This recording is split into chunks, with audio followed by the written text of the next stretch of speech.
Welcome back, everybody. So, today we are going to beat Watson. I have cooked the whole gym, I have prepared all the fights of the gym trainers, and I have also prepared Watson with a more or less working line. It is not perfect, there's gonna be risk involved, but I think the odds are in our favor. So, let's see how it goes. Ideally, we will not have to calc anything, but anyway, I have a calculator here prepared in case we need to check something if things don't go according to plan. But they should be. They should all go according to plan, at least until Watson. Because the previous gym fights, I think they are well crafted, so they should not suppose any problem to us. Okay. Let me check that the stream is working properly, and then we will begin. I think that's fine. Let me check the audio again. Yes. Okay, that sounds amazing. The setup is looking nice. As you can see, I've made some improvements. We have now two different scenes with the with the fight that we are facing, the calculator and everything. So the calculator is not shown completely because there was not enough room in the screen, but I hope this is enough for you to see more or less what we are doing. Okay, so let me check the title of the stream, Beating Watson. Okay, everything is working perfectly. I think I'm improving the quality of these videos, and despite not wanting anyone to watch, because I don't really expect anyone to be watching this live, I know this maybe can be helpful for people that want to beat these same fights in the future. As far as I know, there are not so many complete runs recorded and posted on the internet, so maybe this is useful for someone. Or maybe it's useful even for me in the future if I don't remember how I beat some fights. If I fail this attempt, which I expect not to fail, but you know, this game is demonic, it's diabolical, so it's not something I can choose. If we fail, we are just gonna fail. Maybe we wipe today, who knows. Okay, so enough talking. Let's go to the first fight. We are going to begin with we need to beat Wally as well. I have not prepared this, but I guess any dark types will be enough. Okay, and then we'll have to face this. Whoops, sorry, I'm trying to put it on the perfect spot. Is that okay? Yeah, I think that's fine. Okay. More or less. We cannot see the title, like the name of the trainer, but it's not that important, is it? I think that's better. Okay, so Guitarist Kirk is the first trainer we are gonna be facing, and I have the notes here on my phone, so let me take them out. And I'm a little bit nervous because I don't want to fail. And in this game, the moment you miss one detail, everything can be over. So that's something that worries me a little. This is the status of our team. After beating Shell, and after leveling all of them up, and after catching this Togedemaru, which was the luckiest thing that has happened yet in the run, I would say, and this Sismitod, which was also very lucky because we could have gotten like Krogong or Lantern, but we got the best encounter in the route, Impish, which is good, I guess. It's gonna be better in the late game because Sismitod will get more physical moves like Earthquake or Liquidation in the future. Right now, it's gonna be using Earth Power and Muddy Water or Bubble Beam, which are special attacks. But anyway, it's a mixed attacker, so he's fine regardless. We have this Hatina who is gonna come today to one fight, still as a Hatina, to bait kills in a double battle, the one with the Placel and the Minus. You will see. We have Gurdur. This guy has not yet evolved, and it's not gonna evolve even after this gym fight, but once it gets his final form, it's gonna be a monster. Because check this, Adamant Guts. We were so lucky to get this Timber, and it's gonna be a crazy Conkeldurr. One of the reasons I am taking this run so serious is mainly because of this Conkeldurr, because I have never had a Conkeldurr before, and this one seems to be amazing, and I want to experience the power of having one of these. Masquerain it's fine, it's a specialist, you know, intimidate, backflying, very niche against fighting types. And this Lycanroc, we were forced to evolve him before the Watson fight, despite the Midnight form not being the best form. And honestly, it was not amazing, almost minimum attack. But he's delivering, he is doing fine. This Magneton is also great. It's gonna become a Magneson sooner or later. Clawitzer is fine. Matsdale came in very clutch against Shell, against the Slowbro, because it's inner focus. It's also brave, which boosts the attack, and that's amazing. But the speed IV has made me struggle a lot against the Watson fight, because had this Pokemon not been brave, he would have outsped the Mega Ampharos after one Bulldoze, allowing it to very safely kill it. And since it's so slow, we are gonna have to risk a crit on this Matsdale, so it might die today. But I figured out it's better to risk it on Matsdale than Sismitoad. I think Sismitoad might be better, despite both of them being amazing, of course. Then we have this Carnivine, our only grass type. Dreadnought, which is strong Yaw, not Shell Armor. Luxray, delivering, honestly. Quillfish, and then these guys. So, Togedemaru, Infernape, and Conkeldurr, and also we maybe could even add the Magneton, because it's very good. These guys are amazing, and they are the reason I'm still taking this run so serious. Like, all of them are fine, but we already have 5 deaths up to this point, and that is not ideal. So, anyway, we are pushing forward.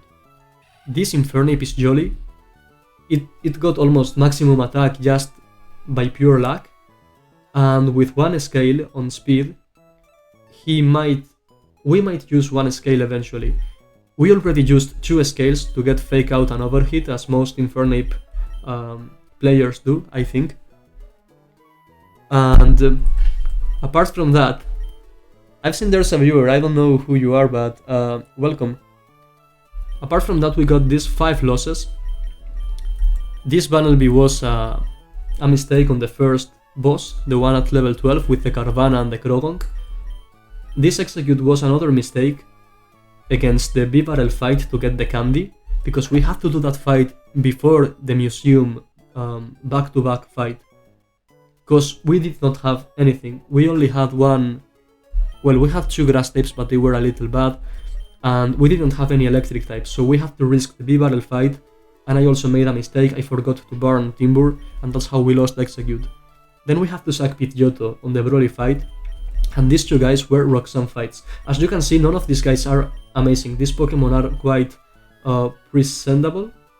We can keep going without them. However, this Execute hurts a little bit, because he would have been a very good grass type, and we wouldn't have not needed to rely so much on this Carnivine.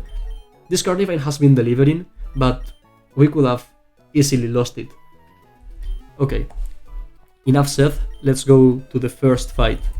We are gonna bring in Matsdale, of course, it's an electric gym, so we are gonna bring lots of ground types. Also this Magneton, who resists electric. Sismitoad. Oops. It wouldn't be a fight without our starter Infernape, who from now on is gonna be killing lots of enemies. We are gonna be spamming those overhits a lot. Then we've got Togedemaru, a great pivot, and finally Dreadnought. As you can see, we are gonna be facing this Pincurchin, Driflim, Toxtricity, and Rage Alola. And this fight is interesting because... Oh, hold on, we need to kill the Kirlia first. I'm pretty sure this Dreadnought is gonna be able to one-shot with Geolock. But let's go to the calc and see how fast is Kirlia anyway. Because maybe we can use... It's a level 43 Kirlia, I think. Let's assume perfect IVs and plus speed. Let's say Jolly. And let's see if Infernape can one-shot it. Not quite. Let's see if the Dreadnought outspeeds. It doesn't. I'm a little afraid this Kirlia might have Grass Knot or something. So I would like to one-shot it. Let's see if Lycanroc can kill. No, it can't. So if I equip Wise Glasses on Infernape, 22 plus 75, 97. I guess we should be fine. Like, I don't think this Kirlia can kill me anyways. Imagine my Infernape dies to this Kirlia, it would be terrible. I'm just gonna risk the range, I don't think he can do anything to us. Cause like, it doesn't even have a moveset here. Can you see? And since it doesn't even have a moveset, I guess it's not a threat. But I'm a little afraid we might lose Infernape to it, I don't know, hitting a psychic critical hit or something. 76. It's a pretty good range. Don't I have any other options? So can't I use Luxray, for example? Luxray doesn't outspeed, but it one-shots. Can I not use Carnivine? Magneton? Okay, Magneton one-shots, and I hardly doubt this Kirlia can one-shot our Magneton. So let's kill it with Magneton.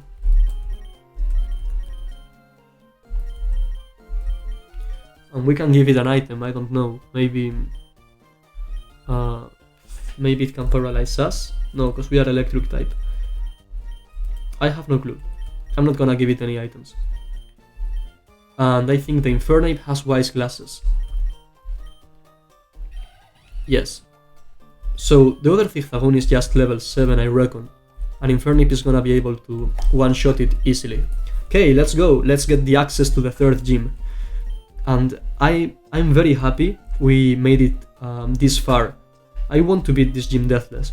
If we manage to do so, I would say we are on a pretty nice spot. Okay, here comes Wally. We are just going to one-shot this Kirlia, so this should not be a problem at all. We are slower, so let's see what this guy does. Why are we not slower? Oh, because it's not maximum IVs. Okay, so I assumed... Okay, so this Kirlia is plus special defense. That's in Gleam. I am a little scared, so I'm gonna come here and I'm gonna fake out. I'm scared because maybe we speed tied and now he wins the 50-50. He is faster than me and he crits, so I just swapped. Okay, and that's the threat. Enemy down. And the next Pokemon is just the Zigzagoon. But I don't know why this Kirlia does not show... It's level 7, I'm just gonna one-shot it. I don't know why this Kirlia does not show the moveset on the calculator or anywhere. Because it's a little scary, like you can lose some Pokemon here, I guess. Or maybe it's not here because it doesn't count as an enemy, and if you lose any Pokemon to Wally here, it doesn't count. I'm not sure. Okay, anyway, we managed to not lose any Pokemon to this rival. Let's go heal. Let's equip the real items. And let's take on the first fight of this third gym. Y quiero hablar un poco en español también porque me apetece. Dije que esta run la iba a jugar tanto en inglés como en español y al final solamente la estoy jugando en inglés. Pero bueno, No sé qué más decir, siento que hablo mucho más fluido en castellano y eso me ayuda bastante porque creo que el comentario es mejor. Pero, bueno, si supierais la cantidad de tiempo que he dedicado a preparar este gimnasio, os asustaríais. O sea, porque lo he querido hacer perfecto, pero es muy difícil. Y nada, la verdad, o sea, no tengo mucho que decir, prefiero hacer el comentario de las peleas en inglés para que se entere todo el mundo y quede registrado. Pero bueno, es cierto que no hay ninguna guía de este juego en español, entonces seguramente hacer una estaría bien.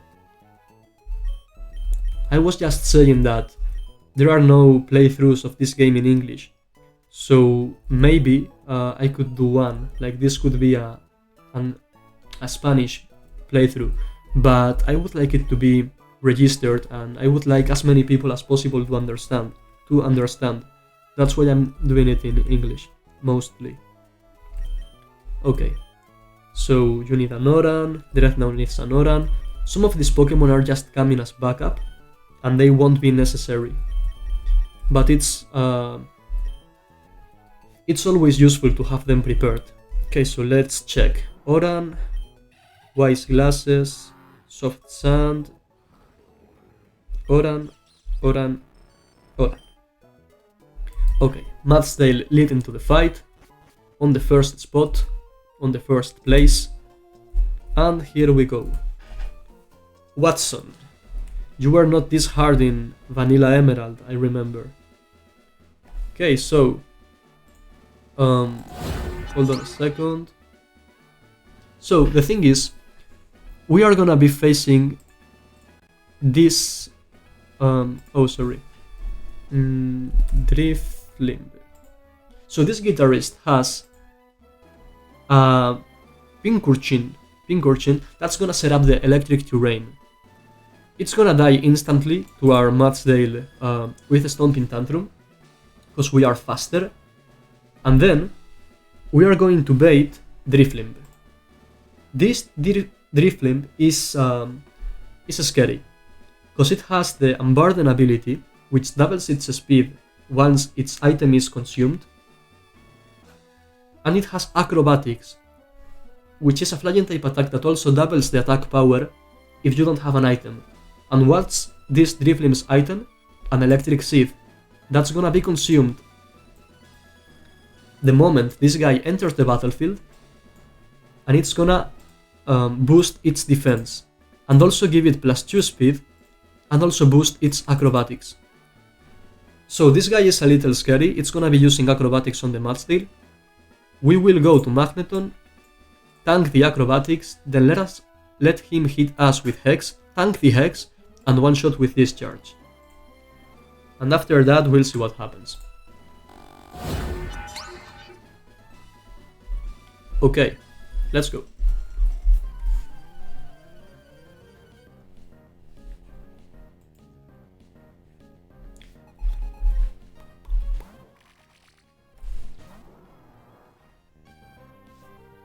He's gonna set up the terrain. Terrains in this game last forever, so this electric terrain is gonna be here until the end of the fight. And what it does is it boosts electric type attacks. And I think that's it. I'm gonna check just in case, because I don't remember right now. I think that's the only thing it does. We can kill this with Bath Tantrum, that's for sure. With Stomping Tantrum. So there goes the Pinkurchin. He's dead. Oh, you cannot fall asleep. That's right. So that's what it does. It boosts electric type attacks, and no one can fall asleep on this terrain. Okay, here comes the balloon. At least this one cannot explode, because in the future I think there will be some Driflims who can explode. It boosts its defense, and its speed is doubled. Now this thing is faster than everything I can possibly have. Okay, so here comes Magneton. It's gonna tank the acrobatics, even if it crits, we don't care. And then it's gonna tank the Hex, and we don't care either, because we are just going to kill with Discharge. That's right.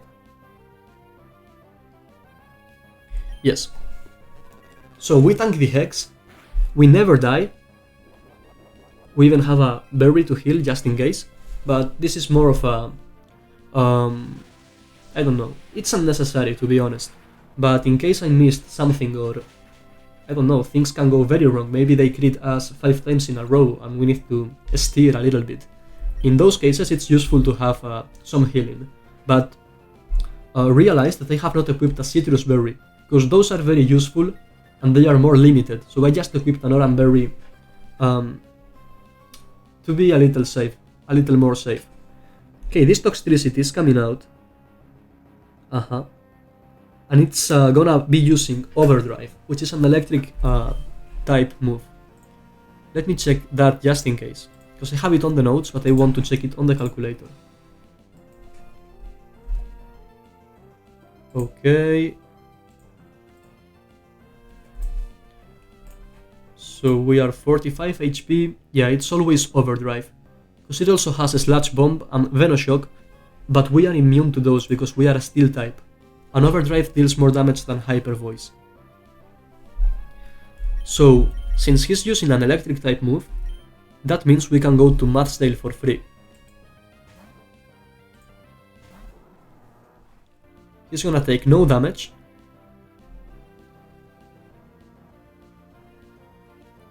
And now we can kill with a Stomping Tantrum.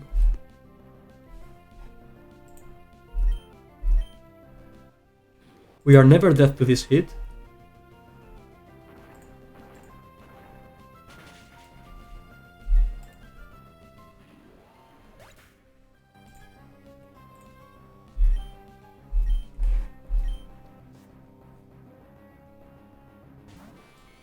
And here comes Raichu. This Pokemon's ability is Surge Surfer, so his speed is also doubled in the electric terrain. This thing is crazy, it's crazy fast. And since we are 76 HP, it's gonna be using Surf. It's gonna be using Surf, and if it crits, it can deal up to 90 HP, so we need to switch, we need to get out of here. And we can just go to Seismitoad, who has the Soft Sand equipped, I reckon. Yeah, that's right. We can take the Surf, take the next attack as well, never be dead, and with the Soft Sand we boost our ground type moves. So this Earth Power has 15 out of 16 healing rolls. So this guy is most of the times dead. In case he doesn't die, we can go to Togedemaru, tank any hit, and just fake out. Okay, so we got the one roll that doesn't kill. That's totally fine. We are 64 HP, he's gonna be using Psyshock 100% of the time. Togedemaru is never dead to that. And we can just fake this guy out.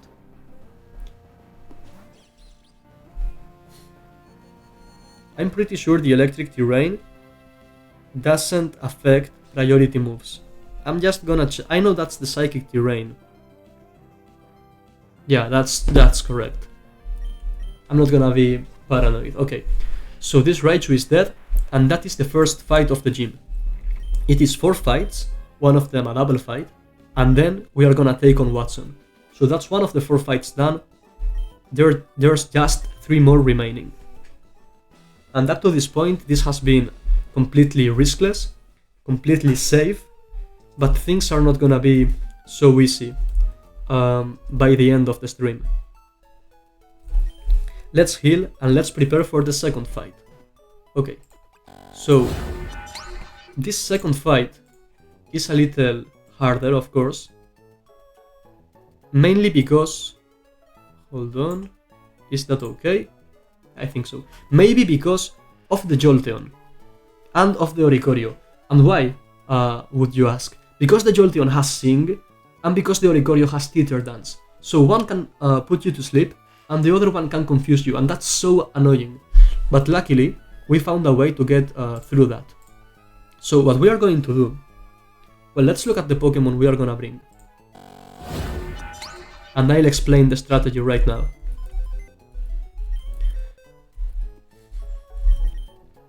So first of all, we need Infernape. Okay, we have him. Togedemaru once again. Now we need Carnivine. This guy is gonna come in handy. We also need Lycanroc. The thing with Lycanroc is it has very bad IVs, but somehow it manages to be useful. And that's the team. So these are the guys we are gonna be using. We have to lead with Infernape, but instead of having the Wise Glasses, instead of using the Wise Glasses, we need a Cherry Berry to avoid paralysis. So there goes the Cherry Berry. Nice.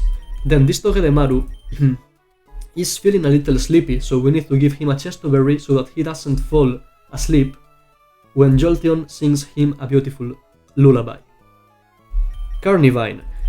Guess what? Carnivine is also feeling a little sleepy, so he needs this Chesto Berry as well. Lycanroc is not feeling sleepy, he's super awake, he got some coffee, but he instead is a little disoriented, so he needs a Persian Berry. So guess who's gonna be facing who? This Lycanroc is gonna be fighting the Oricorio, and then the other guys are gonna be fighting Jolteon. Well, honestly, I think these two were backup. I don't remember perfectly well, I have it on the notes, because this Mudstail and Sismitoad will also be carrying Chesto Berries. So 4 out of 6 Pokemon in our team have Chesto Berries because the Jolteon can go crazy. And it was very difficult to calc because he can also use Magnet Rise, and so if he sees that we have a ground type move, we would obviously one-shot him because he is very frail, but he's faster, so he can go whoop, use Magnet Rise and be above the ground. And since he can do that, he can sing, it was very difficult to guarantee that he was going to use Thunderbolt or the other damaging move. So now that we have the team, let's look at the strategy. So we are gonna lead with Infernape. I said, nice. And we are gonna be facing this Volbeat. This Volbeat has a Focus Sash that we are going to break with Fake Out, and then we just outspeed and one-shot with Overheat. I don't know if you can see, I think it's a little small, but I also think it's like you can see the numbers, right? I hope so. Okay, and it has the Prankster ability, so his non-damaging moves have +1 priority. This Volbeat wants to use Tail Glow, get a +3 special attack, and then Baton Pass this onto the Jolteon, who is very fast and can annihilate your team. Luckily for us, we are just faster, Fake Out plus Overheat kills, and then, who is coming in? Oricorio is coming in. We know this because of the post-KO switch in AI, we have the document here, but I'm not gonna explain it, it's just something people that play this game use to know which Pokemon is coming out next. The logic was that, so let me see, the only faster Pokemon was, okay no, so 2 of them were faster. Okay, Jolteon and Zebstrika were faster, but we out-damaged them. So they just get a regular +1 for being faster. Zebstrika as well, he's faster but we out-damage.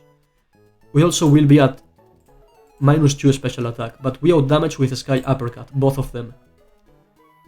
But Oricorio out-damaged us with Air Slash, 70%, because we used Overheat, and we lowered our special attack by 2 stages. So with the normal special attack, we out-damage everyone, but after using Overheat, Oricorio out-damages us. So even though he's slower, if he out-damages us, he comes in first. I think that's a +3. Let me see. No, it's a +2. Okay, so it's Oricorio. We one-shot Galvantula even with -2 special attack, so it's just this guy. And the thing with this Oricorio, well, I think I might show you better in the fight. Yeah, because I don't want to go over the fight in the calc and then show it again. I'm just gonna go to the fight and you can see it there. Okay. Let me make sure that we have all the proper items equipped and the level caps and everything is correct. So, Infernape, Cherry Berry, Mudsdale Chesto, Sismitoad Chesto, Lycanroc Persim, Togedemaru Chesto, and Carnivine Chesto. Okay, we are so ready. I am not gonna like look at the whole fight again. I calced this yesterday, but I trust in my past self, so... Is Infernip on the first slot? Yes, I'm sorry, I'm looking at everything. Because one mistake in this game can send you all the way down. Okay, there we go. Volbeat incoming.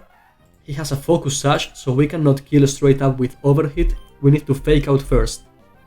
There goes the focus sash, and now he's not even gonna have a chance to move. Well, he might button pass, or... Honestly, he might button pass, but that means someone gets killed with overhit, so he dies. I don't know what the exact AI is for button pass. I guess he needs to have the boost first, because the AI is not gonna be switching around without a point. Like, if there's no reason to switch out, it's not gonna switch out, and therefore it's not gonna button pass unless it has a boost, I imagine. So there was no risk there, even if he boosted, which I guess he can't because he's dead. He would have not had time to button pass. Anyway, Oricorio comes out, and the fun thing here is that he can either use Teeter Dance right now, or he can use Air Slash. We need to switch out, because Air Slash crit kills us. Okay. And we are going to Togedemaru.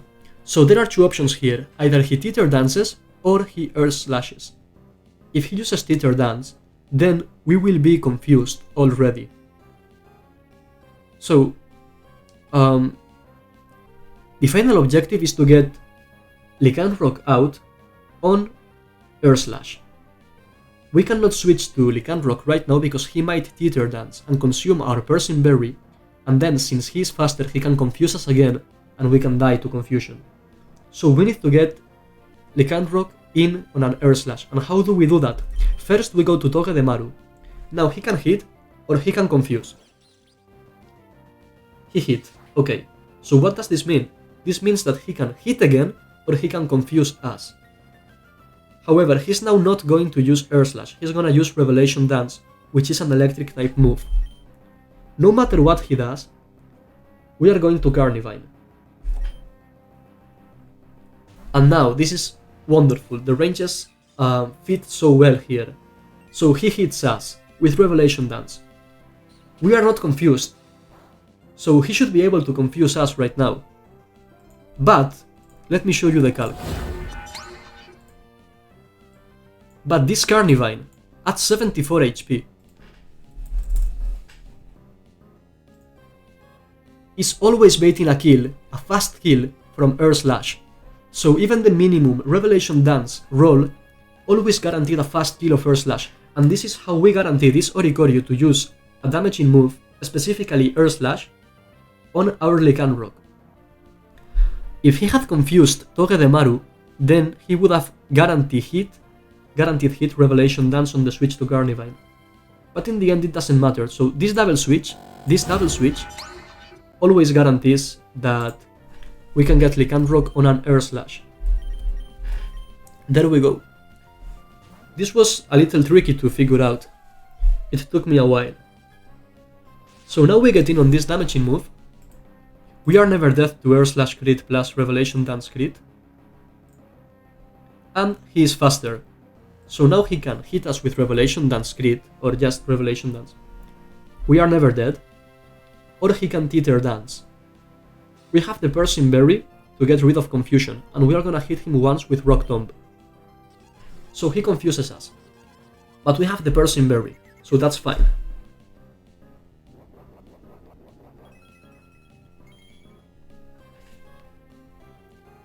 And now we hit him, but we don't kill, because we don't have enough damage. This Lycanroc is very weak. And we lower his speed. That's very important because now we do outspeed, so we can kill him with another Rock Tomb. And this was completely safe. Nothing could have gone wrong there, but we are not done yet.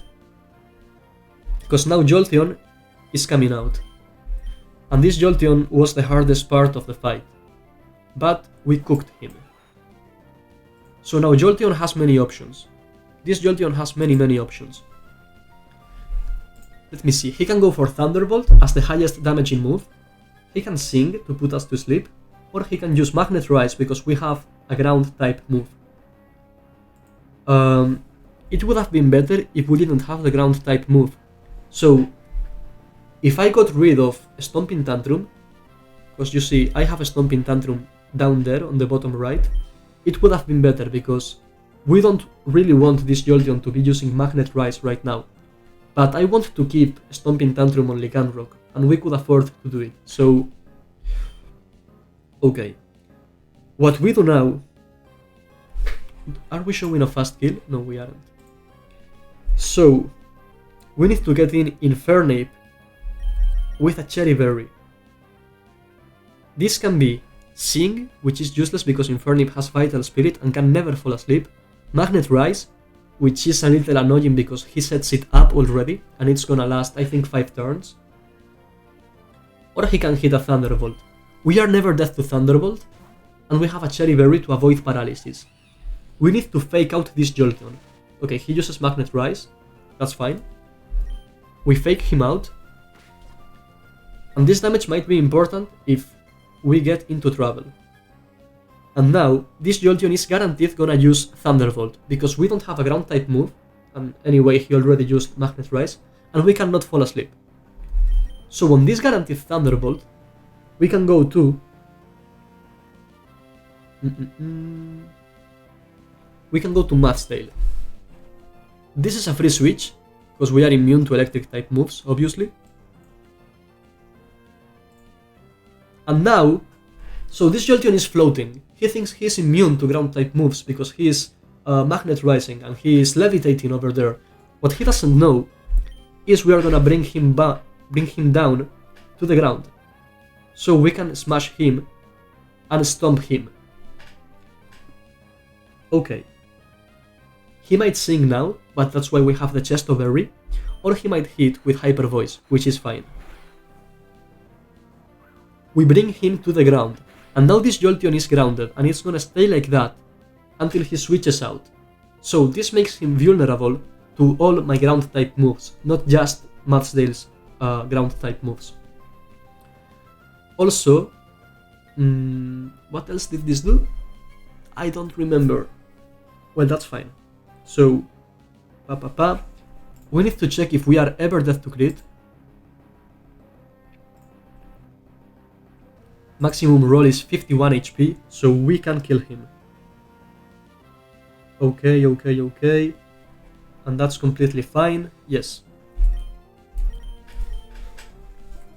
He even missed Sing, that's super okay.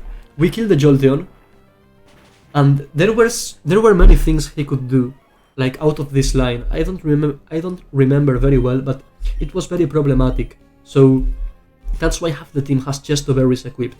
Now this Substrika is seeing that his highest damaging move is Low Kick. But this Low Kick can never kill, because maximum roll is 51. There's no overlapping with any other moves. We had another strategy, but this means we can just stay and kill with a Stomping Tantrum. Okay, this Math's Tail is very good, getting some kills for the team. And the last Pokemon is Galvantula. This Galvantula is gonna see that, so I'm looking at the calc. His highest damaging move is Giga Drain. Always Giga Drain, never Thunderbolt because we are a ground type, never Signal Beam, which can confuse, never HP Ice, Hidden Power Ice. So we can go to Infernape, and this fight is over because our final monkey, who came straight from hell to destroy this whole game, outspeeds and one-shots with Overhit. This Galvantula doesn't have any priority moves, not a Focus Sash, not an ability to survive, so the second fight of this electric gym is over.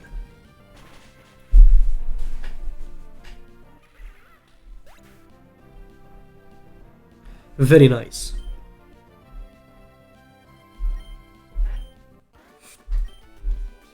Okay, let's go back to the Pokemon Center to heal this magnificent team. let's prepare for the next fight. We are gonna bring a water type to this electric gym. Oh, and this fight is interesting. So, up to this point in the game, I think there were not any, or maybe there was just one, Pokemon with explosion or self-destruct. Those attacks are very dangerous because, of course, the enemy trainers don't care about losing a Pokemon, but explosion usually can kill any of your Pokemon. And a loss for you is much more devastating than a loss for the AI. So this fight does not have just one explosion Pokemon, it has two. But since it's the introduction to this kind of mechanic, and it's like the game telling you, whoa, be careful, there are Pokemon that explode and they can get very fast kills on you. The two Pokemon that explode here, I'm gonna show you on the document. They don't just have the regular explosion, they have the Galvanize ability, which turns all the normal type moves into electric type moves. I'm talking about this Golem Alola and this Electrode.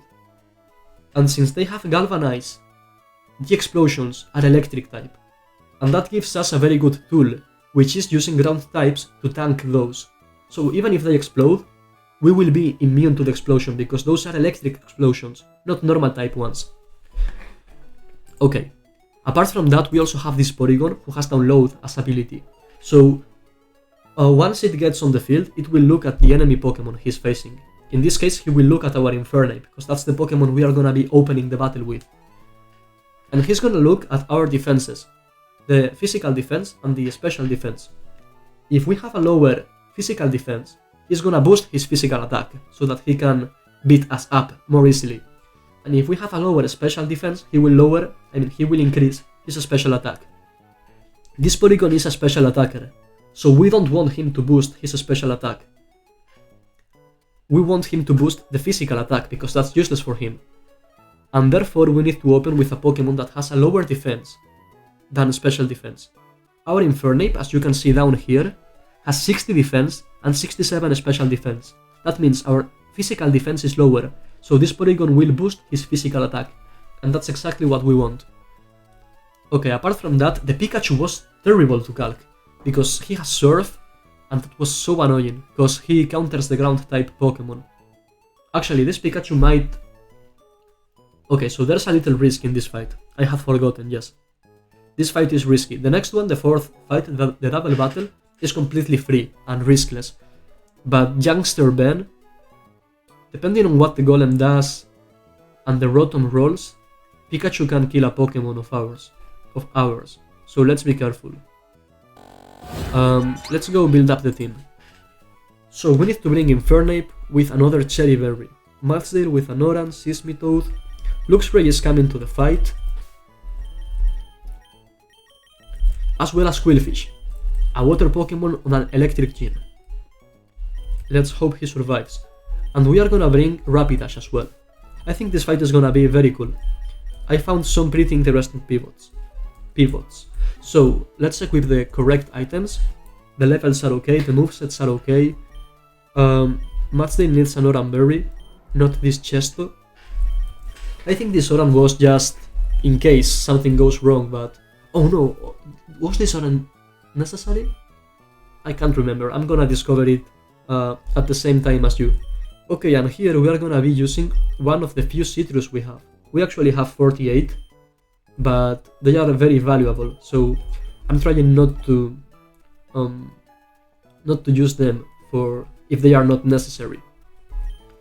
Okay, we need this Luxray to wear a Rust Berry to avoid burn, because the Rotom has Will-O-Wisp.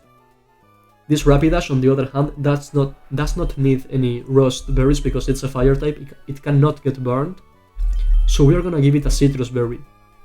You can see I'm a little scared of this fight because we are gonna be using 3 Citrus Berries.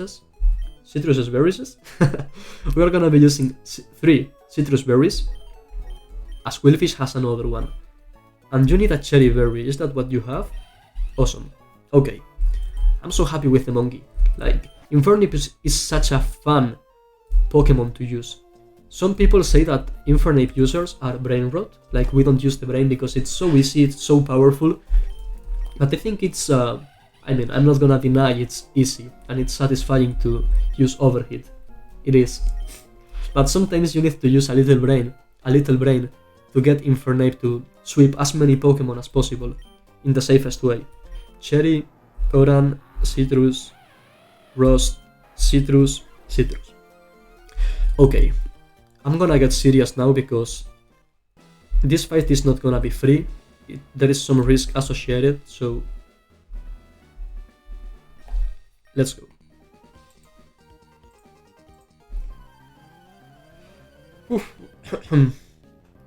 It all begins, so when you can guarantee the enemy move, everything goes great. But when you can't, then that's when things begin getting scary. Porygon downloads attack because we have lower physical defense, that's amazing. And now, so this Infernape is 30 IV attack, but it doesn't have a physical attack boosting nature, so that's not enough to two-shot the Porygon with Fake Out plus a Sky Uppercut. We need, not even with Muscle Band, it was not guaranteed.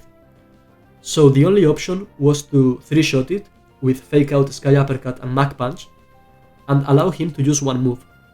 This move can be either Thunderbolt, Thunderbolt, no. Discharge or Thunder Wave.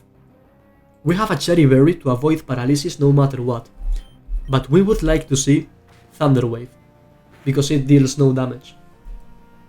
Okay, hold on, critical hit. Does that mean that we kill with Sky Uppercut? I don't think so, right? So Fake Out critical hit can deal... Nah, we are so far away. We are super far away. Okay, we Sky Uppercut and we hope to see Thunder Wave. Come on, don't hit me, and if you hit me, deal me... Okay! That was a very high roll, that's so nice. Thanks to the crit maybe as well. Oh, that's so nice. Okay, lucky us. This just got rid of a little risk. Okay, since he didn't hit us, this golem does not entirely see a kill on us. It can sometimes see a kill with Earthquake and go for it, or maybe he doesn't see any kills, and therefore he has a 5% chance of exploding in our faces. But remember, this explosion is an electric type explosion. Because he has the Galvanize ability, and that means we can go to a ground type and take no damage out of it. Okay. Let me remember this part. So we go to Seismitoad. This Seismitoad never dies from Earthquake. Hopefully this guy explodes. It doesn't. Okay, Earthquake was the expected result. It's fine. 87 is okay. And we always outspeed and kill with Earth Power. So this is gonna bait in Electrode. This Electrode also has Explosion, an electric type explosion. And it has Grass Knot. So he's never gonna explode because we are ground type and he knows it's not effective against us. So he's never gonna explode. He is always 100% gonna use Grass Knot. Yes. And that allows us... Okay, let me read this because I don't wanna mess this up.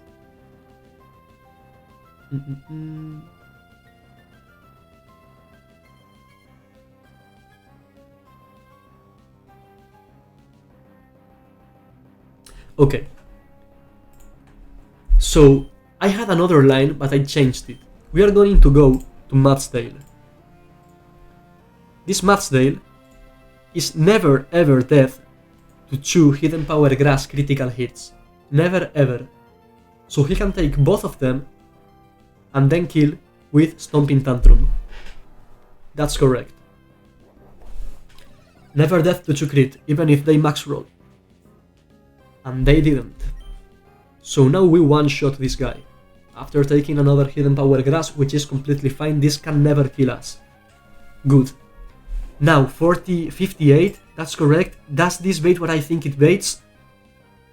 Please tell me so. So I think this should be Pikachu, and it should always be Surf, which is what we want. it was super difficult to bait one single attack from this Pikachu consistently, because he always baited 2. Surfer, Volt Tackle. Okay, that's so nice. Okay, we got him. 58. Always Sickle with Surf. Never Sickle with anything else. This Surf is always killing me, so I need to get out of here. And we are gonna be killing this with Seismitoad. But in order to get in, so Seismitoad cannot get in. Seismitoad cannot get in right now because 2 Surf critical hits would kill us. So we need to get in on a Volt Tackle, and in order to bait Volt Tackle, we are gonna get in Quillfish. Quillfish will tank the Surf, and always Intimidate might matter because this guy has physical moves. And now this is always going to bait Volt Tackle. 64. That is correct. So we can go to Seismitoad for free. Free switch for us. And now he outspeeds us. He can hit 1 Surf. But we are never dead to this Surf critical hitting us. And we can kill with Earth Power. Oh, nice. This Pikachu was difficult to handle. That's a Citrus Berry. Yes. That would have been necessary maybe if the Earthquake crit. Or, yeah. So imagine the Earthquake crit and then the Electrode also crit twice. So if Maptail had too little HP, then Pikachu could have used another move other than Surf. No, but still it would have been fine, because going to Quillfish, Pikachu was never going to use Volt Tackle on the switch to Quillfish, because he have Mudstail in front, which is a ground type. And then Quillfish could take any move and always bait Volt Tackle, so that was fine. I don't think we needed this Citrus, that's my bad. That is my bad. And the final Pokemon is this Rotom, who also was a little tricky. So this Rotom wants to use either Hex or Will-O-Wisp. We are gonna pivot with Rapidash. Rapidash doesn't take any damage from Will-O-Wisp, it's immune to Will-O-Wisp, and it takes a little damage from Hex. So now, Rapidash takes more damage from Discharge, which is electric type. Therefore this Rotom is going to use Discharge. It's guaranteed. It cannot use T-Wave, Thunder Wave, because we are slower already. This allows for a better switch into Luxray, who takes less damage from Discharge than from Hex. Intimidate is useless here. It doesn't provide us with... Oh, why did it use Thunder Wave? We are slower. I guess it still can use it. Okay, that's better for us, less damage. And now, we can use Bite twice to kill this guy. He's faster, he can use Will-O-Wisp to burn us. When a Pokemon is burned, its physical attack is halved. Reduced to half. But we have the proper berry to get rid of the burn. Now we bite him, and we can bite again, because he has a 60-40 chance to burn with Will-O-Wisp or hit with Hex. He also has leftovers, but it's pointless. Honestly, we could go to Infernape, right? Yeah, it's completely safe to go to Infernape and get the kill with him. Yeah, let's do it. Because I want to get as many frags with Infernape as possible. It's my favorite Pokemon, and I want him to stack lots of kills. We are immune to Will-O-Wisp, and despite the leftovers healing, we are gonna get another overhit frag. We could have got this kill with any Pokemon, really. With Luxray, Infernape, well, not any Pokemon, but we have options, and we choose to get it with Colorin. Best Infernape ever. Who's gonna get loads of kills during this run, you'll see. I'm gonna try to keep him alive and win the Elite Four with him. Okay, there's a double battle incoming now. Double battles are trickier, and they require a different type of strategy. Usually, you have one fast sweeper on one side of the field who is gonna get the kills, and since he is fast, so he can be fast to never bait fast kills, And if he's healthy enough, he will just not bait kills at all. No one will be targeting him to get a kill on him. And on the other side, we will have very tempting Pokemon, like this Hatina. Do you see this Hatina? It's tempting, right? I know it is. So imagine you were an enemy Pokemon. You would like to kill this Hatina, I know you would like it. And that's what the other Pokemon are gonna do. They are gonna target Hatina because they think it's weak, and it's a free kill. But then we are gonna switch Hatina for something else who take the moves they are gonna use against it.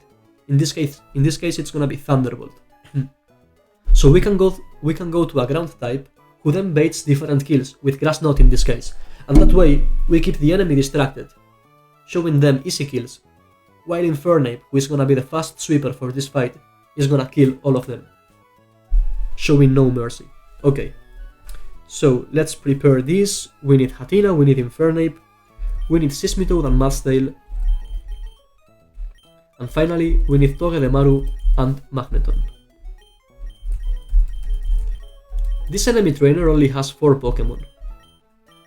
We have the advantage because we are bringing 6 Pokemon. And what 6? Like, look at this. Infernape, Sismitoad, Mudsdale, Togedemaru and Magneton. And we are gonna be facing, let me show you, because I did not show you, and you should see this. So the fight we are gonna be completing now, and this is the gatekeeper for Watson. After this fight, it's just Watson left. Here is Watson. Here is his last soldier, one who has seen all his fellow knights, fellow companions die in terrible deaths, screaming, shouting for help, calling their moms. They died to us. And this guy, guitarist Sean and guitarist Angelo, are gonna have their wrists broken. They are not gonna be able to play anymore. Why? Because we are gonna burn them alive with Infernape. We are gonna stomp them with Mudsdale. And we are gonna drown them with Sismitoad. I'm sorry, I'm getting very poetic, but this is very funny. So, the gimmick of this fight is that one side of the field has the plus ability, and the other one has the minus ability. And when there are 2 Pokemon, one with plus and one with minus, on the same team in a double battle, they have their special attack boosted by 1 stage, so they hit harder. Also, this Minun has Electric Terrain, and so does the Klinklang, and both of them have the Terrain Extender. No, sorry, only Minun has the Terrain Extender. But basically they want to set up the Electric Terrain, and then use Helping Hand to boost the other side. The Plusle can hit very hard when it has the plus and the minus ability, plus the Helping Hand, plus the Electric Terrain. However, we are never gonna let them set up the Electric Terrain, never at all. And we are just gonna keep the Plusle busy, throwing attacks to people that are never gonna die. Okay, I'm gonna show you in-game better. First of all, we need to level up this Hatina a little bit. Just up to level 22.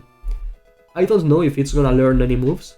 If so, we'll just think here 1 second whether it's useful to keep the moves it already has or teach the new moves. Psybeam is definitely useful, I'd say. It's better than Confusion. Totally. I don't know if this Aromatherapy and Life Dew will ever have any uses, so I'm gonna keep them there. Okay, just 2 more levels. Not a single level more. 21, 22. Awesome. No, we don't want to evolve. We don't want this guy to evolve. We need it to be weak. Very, very, very weak. So with bait skills. Okay. Stay cute, stay weak. Nice. And it's gonna be so weak, it's not even gonna be carrying any items.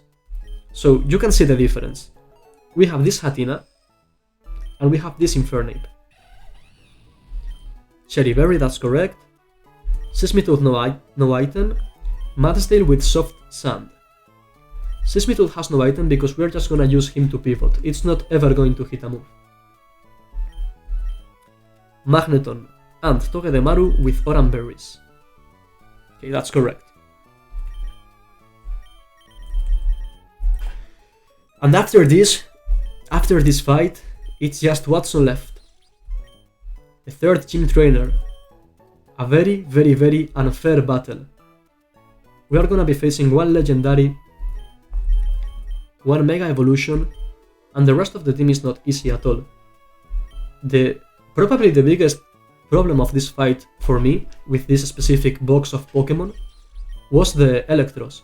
The Electros was so hard, and we have to fish for the Lantern. We have to risk getting a bad encounter on Route 111 to get this Seismitoad. Luckily for us, we got the best encounter possible, and this Seismitoad is going to wreck the Lantern.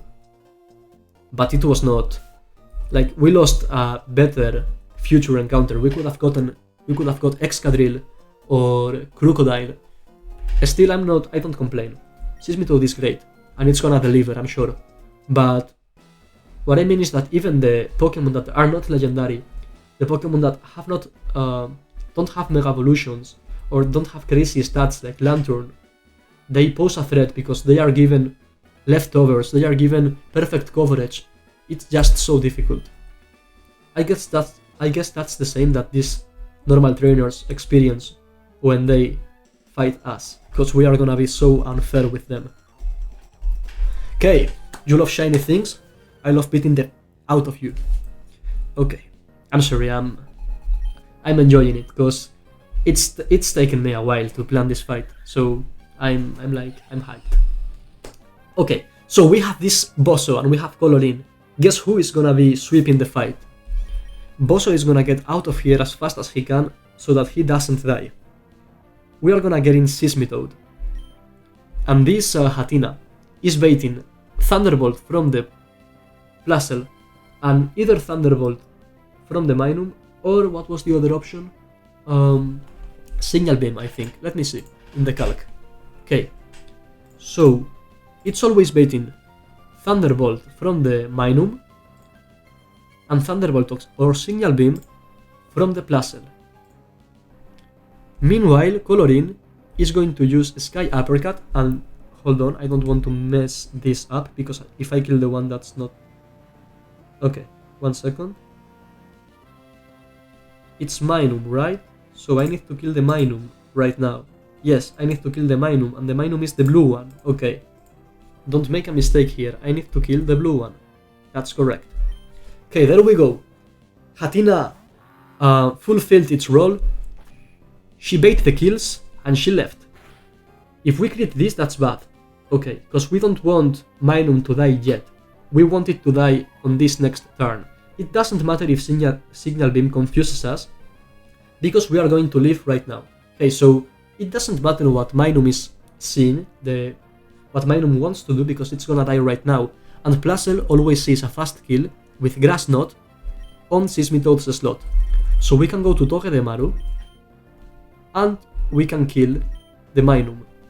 This Minun might use Helping Hand, because that has priority over Sky Uppercut, but even if it does so, it's not gonna matter, because Togedemaru, Fortuna, is never dead to Grass Knot, even with the Helping Hand.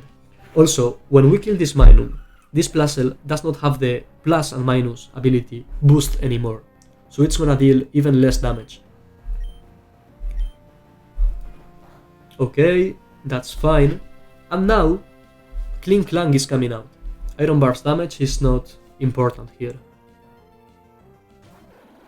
And what's gonna happen is that Togedemaru is gonna fake out the Plasel, so it doesn't do anything on this turn. It's like, have you played League of Legends? It's like Mordekaiser, like making this fight instead of a 2v2, a 1v1, and a separate 1v1. Togedemaru is taking the Plasel and saying, hey, you and I, and he fakes him out. So Togedemaru is faking the Plasel out. And on the other hand, we have Infernape fighting the Kling Klang, and it's gonna one-shot with Overhit. It's faster, Kling Klang has no chance of moving. So, what we achieved with this pivoting and Infernape's massive damage is getting rid of one half of the team. So now there's just Plasel and a Dedenne left, but Dedenne cannot come out here, because this is a... how do they call him? This is like a fake double battle. No, sorry, it's a real double battle. So there are two separate trainers with separate teams. and we got rid of one trainer already. So what's gonna happen now is we are gonna change both Pokemon, right?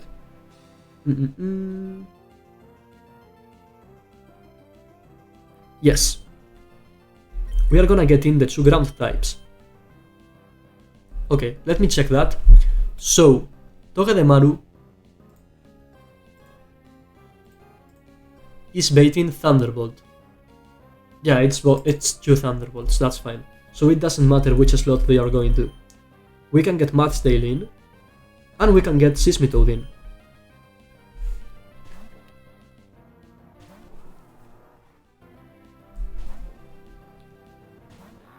They never get any damage on them because it's Thunderbolt. Okay, he went for Infernape, that's fine. And now, the thing is that Seismitoad might be dead to some Grass Knot critical hits. So we need to get Seismitoad out of this fight. Meanwhile, Mudsdale can hit with Stomping Tantrum because he is never dead to Grass Knot crit. He's a little more resistant than Mudsdale, than Seismitoad, sorry. Because Seismitoad has a 4 times weakness to grass. So, Seismitoad is going out, and again we are gonna get in Togedemaru, who can tank the Grass Knot. And by doing this, we achieve something else, which is not just keeping Seismitoad safe, but we also got Togedemaru back in. And the first time Togedemaru uses a move, he can use Fake Out. So on this next turn, the Dedenne is gonna come out, the last Pokemon of this fight, the last Pokemon before Watson. And this Dedenne cannot die on one hit, because it is holding a Focus Sash. Okay, both levels sub level 23, we need to cancel the evolution after this fight. Let's not forget. And this Dedenne has a Focus Sash. However, it's gonna die to a Stomping Tantrum after we fake it out with Togedemaru, breaking the sash, preventing it from move and using Grass Knot on our Mudsdale, and finishing this fight, which was the last thing that kept us away from trying to get the 3rd gym badge. I'm a little scared right now because up to this point there was minimum risk, maybe a little risk with Jolteon and the Pikachu, but it was like 1 in 1,000 type of risk. Very unlikely, very fictional. However, the risk on Watson is real. We are gonna be risking straight up crits. Quillfish might die. Oh, I just spoiled that we are gonna be using Quillfish, but that's fine. Quillfish might die, Mudsdale might die. And I don't want to lose any Pokemon because all of them are very useful and all of them have very specific functions. And I know that losing any of them will have consequences in the future. So, let's prepare the team. Quillfish, you're coming with us. Togedemaru is coming. And the last Pokemon we are bringing is this Masquerain. Masquerain is gonna come with us. Also, I need to go to the move tutor on the right here. I need to heal as well. Okay, let's prepare this fight properly. Oof, this is gonna be very difficult. I even have the notes here on paper. It took me a while to calc this, so if we manage to beat this fight deathless, I'm gonna be a very happy person. Okay, we are gonna open the fight with Infernape. We'll see why in a second. Seismitoad then. Togedemaru after that. I like to have them in order, I think it's helpful. Okay, like this. Now the items. Infernape needs a Cherry Berry, just in case. Seismitoad needs a Citrus Berry, and we need to teach him Ice Punch. We are not gonna be using Ice Punch. I'll explain in a second. I will explain in a second. Togedemaru needs a Roast Berry. So I have a sick opening line. I'm gonna be using half the HP of 3 quite useless Pokemon. Like, we are gonna be using half the HP of Quillfish, Masquerain and Togedemaru to get rid of Magneson, Zeraora, and Electros. And that's amazing. We still will have the both ground types and Infernape full HP to fight just 3 more Pokemon, a Lanturn, a Rotom, and the Mega Ampharos, which is scary.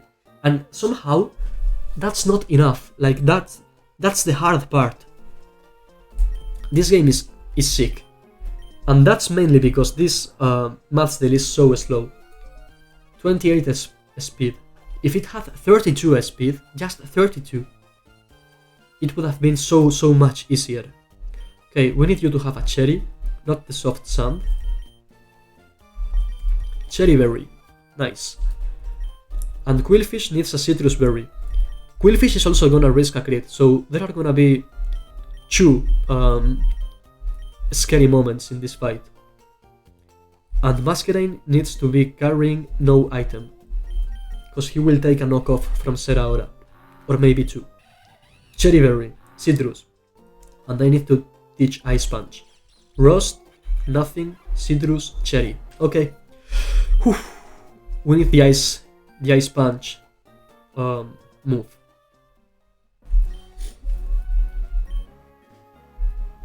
So, I'm not very sad I'm teaching Ice Punch, because eventually this Sismitud would probably have one slot for, TM moves or tutor moves.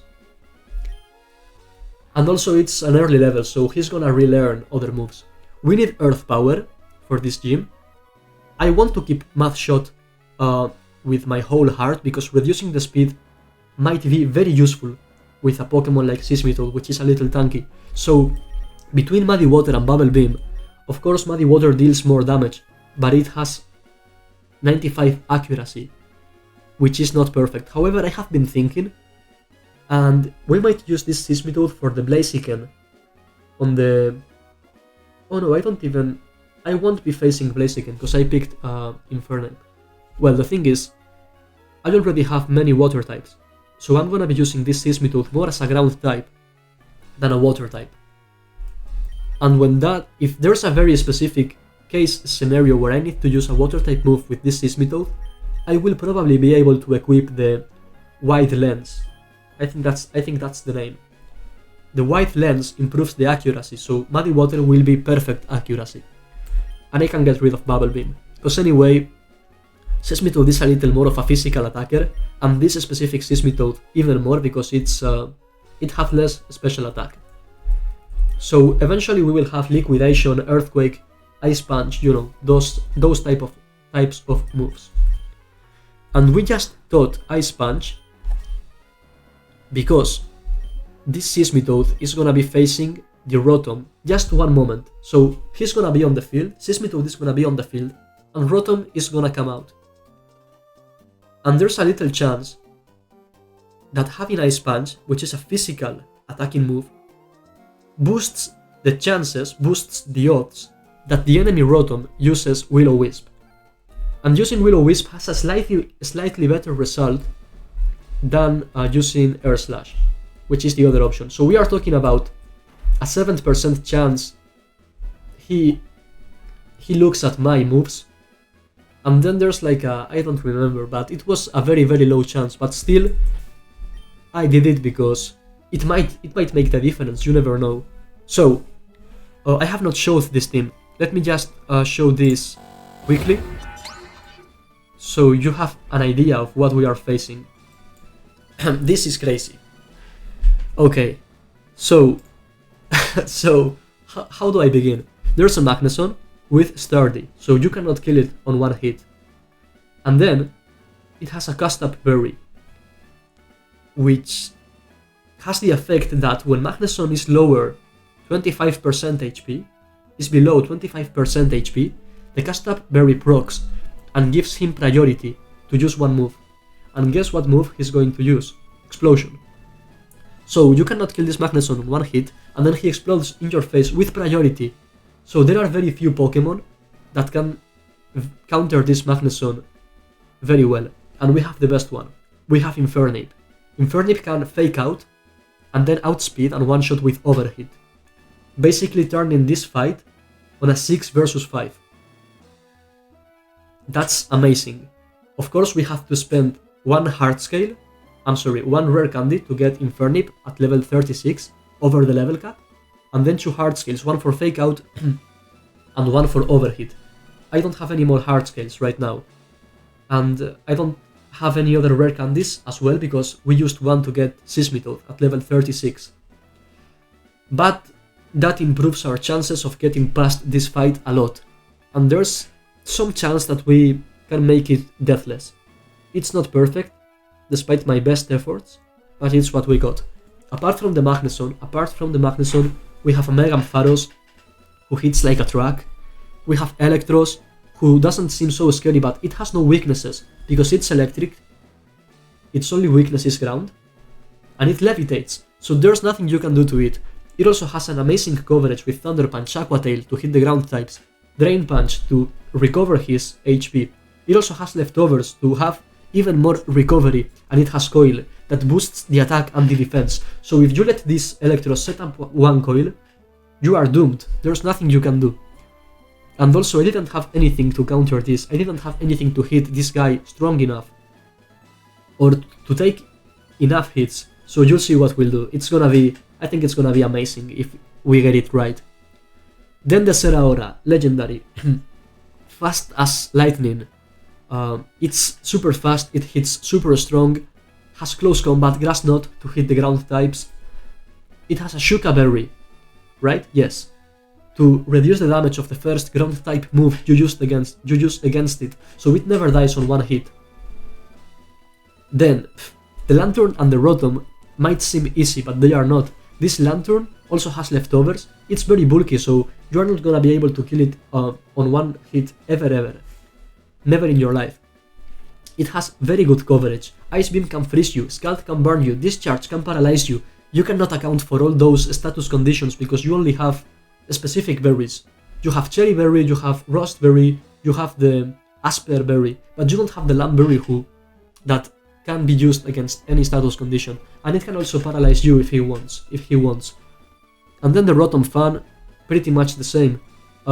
It can Will-O-Wisp plus Hex deals a lot of damage. He can flinch you to death with Earth Slash because he is very fast. So this fight is not easy, this fight is not fair, and we'll see what we can do to get through it with as many deaths as possible. And let's hope for no deaths. Let's hope for no deaths on this Watson fight. Let's go! Whew. Okay, the beginning is easy. The first Pokemon is the only easy part. Nothing can go wrong here. After the Magneson, I don't know what we're gonna do. Give me 1 second.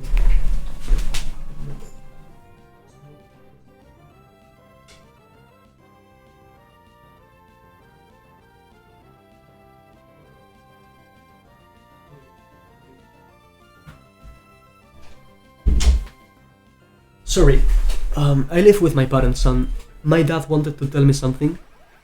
Okay, so, Magneson incoming. First we fake out, break the sturdy. And now, we just kill with overhit. This is the only easy part. After this, Zeraora is coming out, and he will want to use Plasma Fists. So, we will go to a ground type. It doesn't really matter which, we can go to either Sismitoad or Mudsdale, because both of them will show Grass Knot as the highest damaging move.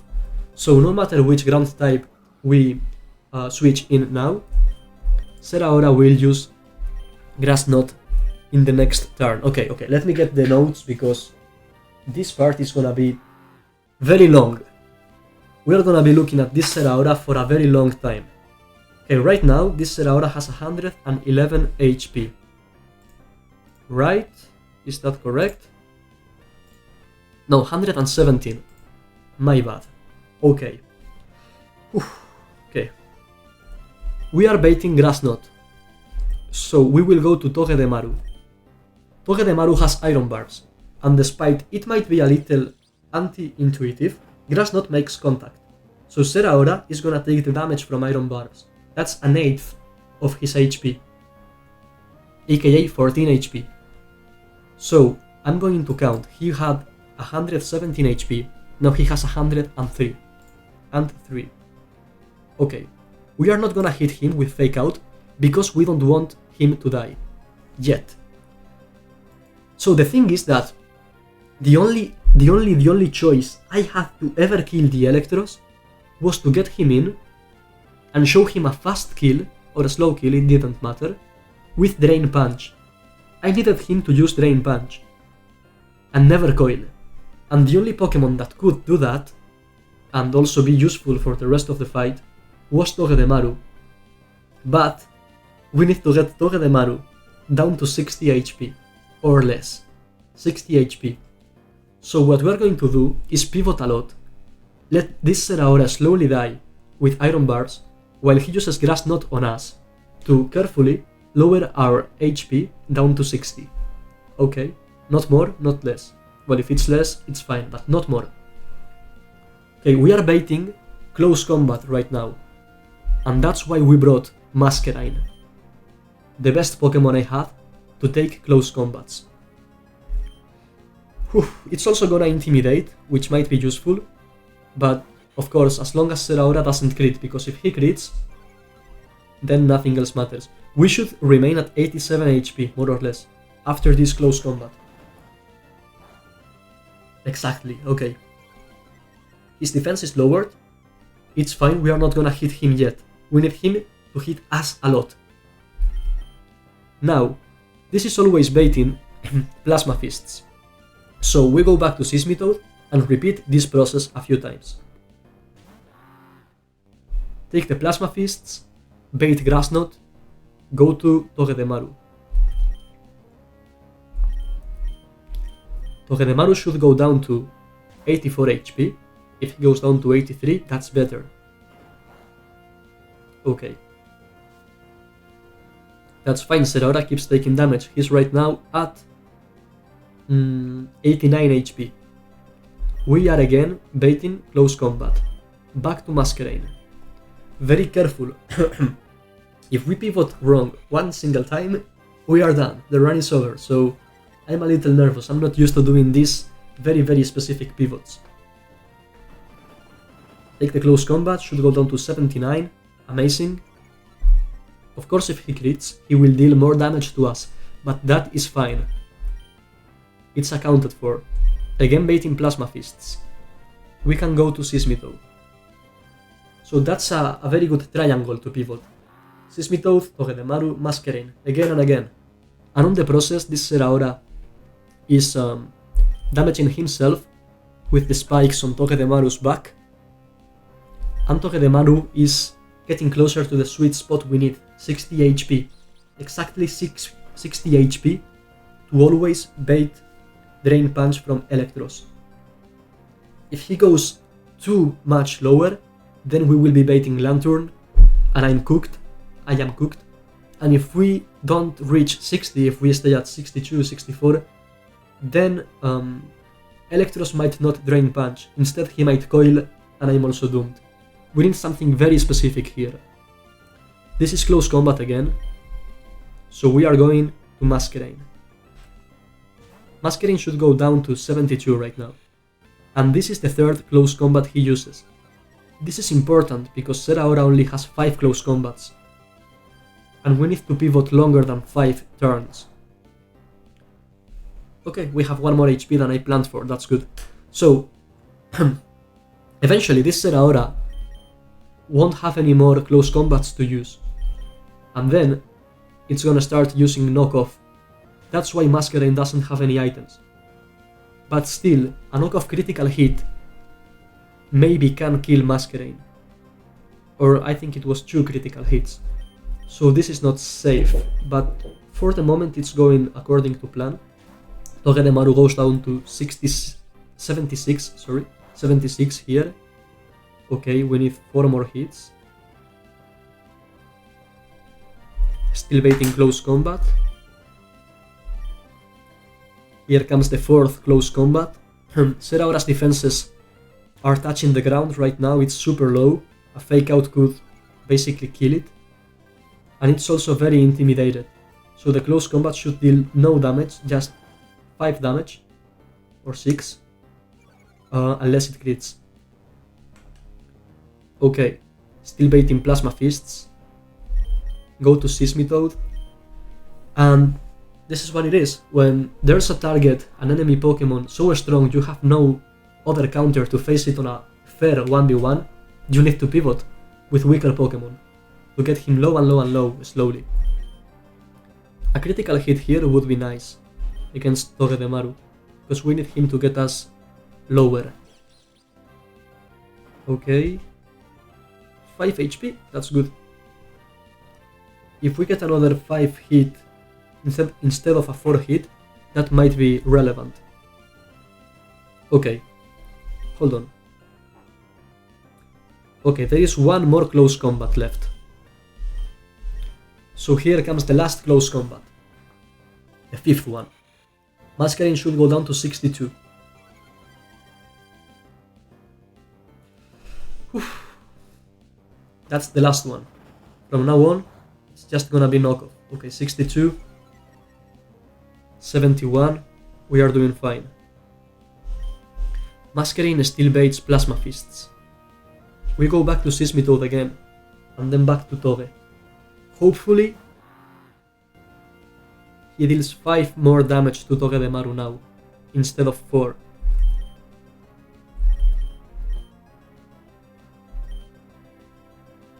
Seraora is almost dead, as you can see. But the numbers should work. Okay, now this is gonna be knockoff. So let me look at the calc. Masquerain at 62 HP. Of course he's right now he's 5 times intimidated, so he's minus 5. Knockoff only deals 11 HP to Masquerain. However, if it crits, critical hits ignore the status drops, so he can deal 57. We are never dead, but if he crits, I am in big trouble. So please don't crit, I don't want to lose Masquerain or any Pokemon. Please don't crit.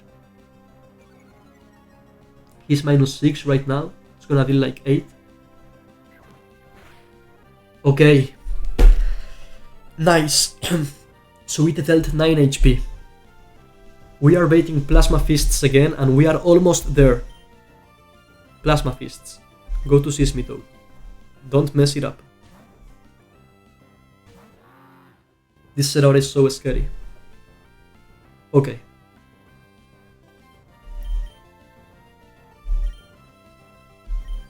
Come on, crit me, and save me some trouble. If he crits now, then we don't need to risk Masquerain again, but we don't need to risk him now. So we could kill now with Fake Out, but at 63 HP, that's not enough. Hold on, Grass Knot critical hit deals up to 8. I'm 63, that would be 55. 55? Yeah, 55 still always baits Drain Punch, it's fine. So we need to do it again. How much HP does Masquerain have? 53? We are dead to some knockoff crits. But if we kill right now, it's gonna be Electros coming out, yeah, but there are 4 rolls where he doesn't Drain Punch, and instead he uses Coil. What would happen if he uses Coil?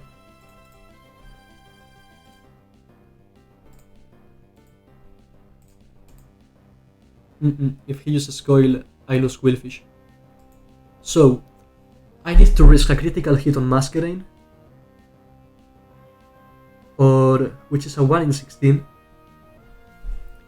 or a 4 in 16 to lose Quillfish. Honestly, I think you don't achieve amazing things if you don't take amazing risks. So here goes Masquerain, please don't you crit me, and if you crit me, don't be a high roll crit. Come on. Come on, low roll. Okay. Okay, that's so nice.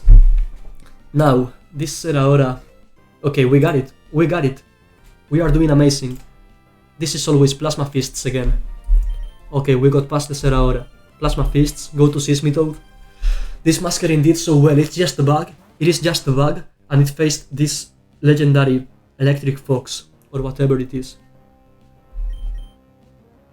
Grass Knot again. Go to Togedemaru. Togedemaru goes down to 59 or 58 HP. And you crit now, come on. It's fine, but losing 3 more HP is not ideal. Anyway, we achieved our goal. We fake out the Seraora.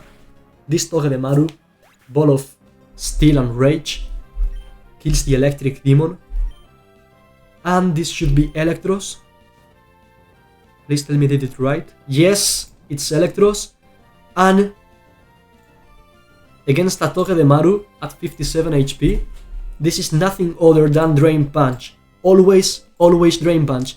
And this was the only way I had to kill Electros. With the Pufferfish, with a Water type. Because this Quillfish has Intimidate. So once it gets in, it's gonna intimidate the Electros. It's gonna reduce its attack, and it can take the Drain Punch no problem at all.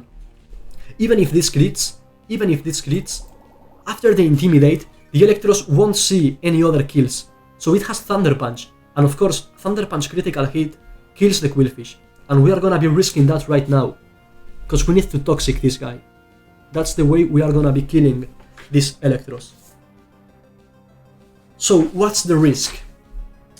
Right now this Electros has a very high chance of using Coil. If he uses Coil, Quillfish always survives.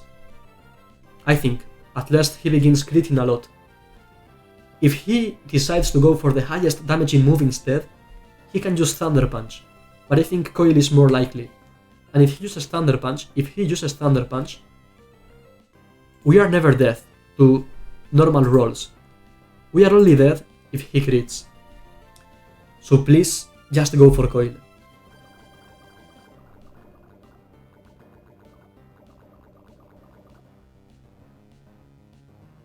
Don't crit? Please don't crit. No. Okay, like, it is what it is. I have no other way of beating the Electros, and as you can see, that was so unlucky. As you can see, Quillfish was faster, so no matter what, we were gonna be able to set up the Toxic, and therefore get on, like, we are gonna be able to beat this fight still. But come on, like, critical hit Thunder Punch, I don't know what was the chance of that happening, but I mean, I didn't have any other way of beating this. Okay, so let me think now. That was the first turn of Toxic. He also has leftovers. This is very important, I must not mess this up.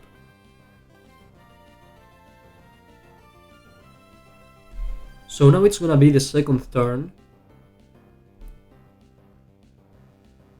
Okay, I need to have you in and go to a ground type. Okay, that was a little unlucky, but you know, what can you do? And having the second Intimidate might be useful. Okay. So this is... Hold on, give me a second. That was very unlucky. This is always Thunder Punch, guaranteed. So we are gonna pivot. Actually, right now it's better to pivot Seismitoad. So before it was better to pivot with Mathstail, because we were going to pivot Mathstail and Quillfish.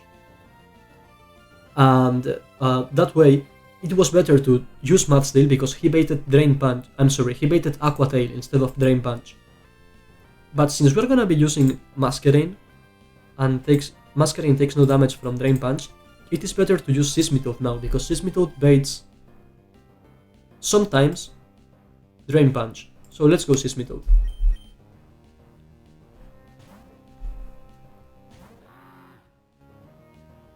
Wow, this Masquerain has to clutch up a lot right now.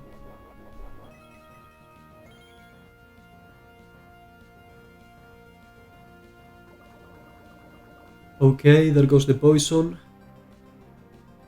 Poison is gonna kill it on 6 turns. This has been turn 2.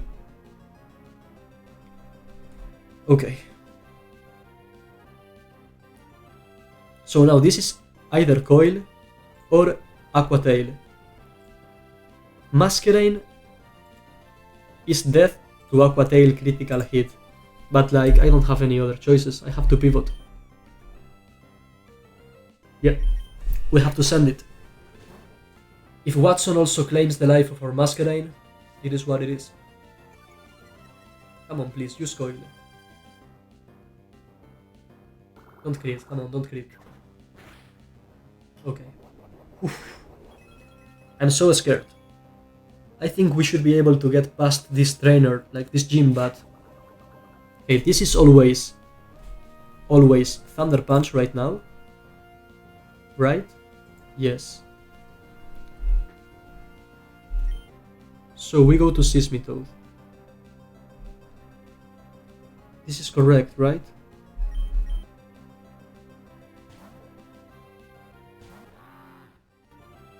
Yeah, by the end of this turn, it should be 70 HP. I'm going to use the ruler. I have one ruler here, so... Let me look at it right now. Okay, 1 second. Maybe I don't need the ruler. Maybe I can just go here. 70. Does that look like 70? It's a little over half.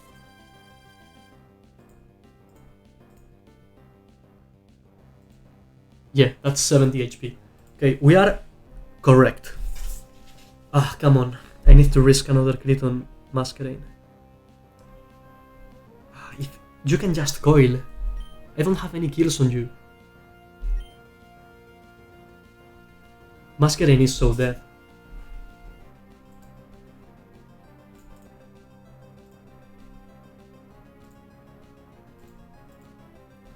He's -3. We are never dead to crit. Come on. Hold it! I need you for future fights, man. Don't let me down. Come on. Hold it, my boy. Well, my girl. Okay, don't crit. Okay! Nice. He could have used coil again, or maybe there's something I don't know. Like, if he's poisoned, he cannot use coil. I'm not sure. And now, he's -4. We are 13 HP. It can be Aqua Tail as well. That's terrible. Okay, so that critical hit on Quillfish on the first turn was the worst possible scenario, because we are having to clutch up so hard with Masquerain. Now this can be Thunder Punch, which is what we want to see, or Aqua Tail. Oh, I'm so cooked. If he uses Aqua Tail, I'm so cooked. Can I go to Matsdale? So ideally now I should finish with Matsdale on the field to bait Lantern. But if he uses Aqua... Okay, it's not that much damage, because he's intimidated. I'm super cooked if he uses Aqua Tail and crits. If that happens, I have no idea how I'm beating this. If I go Seismitoad and he Aqua Tail crits, it's still kind of winnable, I guess. Okay, but I'm risking a 1 in 32 here. Of course I need to switch, that's for sure. So the thing is, if I go to Matsdale now, he's gonna die with poison, and Matsdale full HP is gonna bait Lantern. If this Matsdale takes a little damage from Aqua Tail, it's gonna take 22 or 20, so he's gonna remain at 94 more or less. 81%. What does this bait? It baits Lantern, right? Yes. Outspeed, not of damage. Outspeed, yeah, it's still Lantern for Scald. And being at 81 HP I think is enough. It's not enough. I think we might have to sack something else if he uses Aqua Tail here. Oh god. What happens if I go to Seismitoad instead? the consequences of using Aqua Tail are not so bad, right? Because Aqua Tail crit... I'm sorry, I will show you the calc in case you want to see. So Aqua Tail crit can deal 44, and then what do I do against Lantern? Okay, nah, I'm sorry. I need to stick to the plan, and I need to hope he uses... He either uses Thunder Punch, please use Thunder Punch again, or just don't crit and do a low roll, please. There we go. Come on, show me Thunder Punch. You've messed me up already. Come on, oh, come on. Low roll? Okay, that's fine. That's 20, that's okay. And he should die now. And this should bait Lantern in. Okay. And Lantern should use Scald. I don't know if I will have to sack something else here. That Thunder Punch critical hit. Okay, it's Rotom. Never mind. So, since I'm not full HP, no matter what I got in, it was gonna be Lantern anyway. Well, if it was Thunder Punch instead of Aqua Tail, it would have been Lantern, which was slightly better. I think I will have to sack Masquerain, but I don't want to sack him, it's so useful. I'd rather sack something else here. Maybe Matstail even. Of course, Infernape and Togedemaru are out of the question. The thing is, what do I sack now? Because I'm probably gonna have to sack. Unless... Okay, so... Togedemaru's HP is useless for everything except killing this Rotom. We are 57 HP. I'm gonna go to the calc. It's time to steer, guys. So, this Rotom in front of Matstail is either gonna use Air Slash or Will-O-Wisp. 96. What happens if I...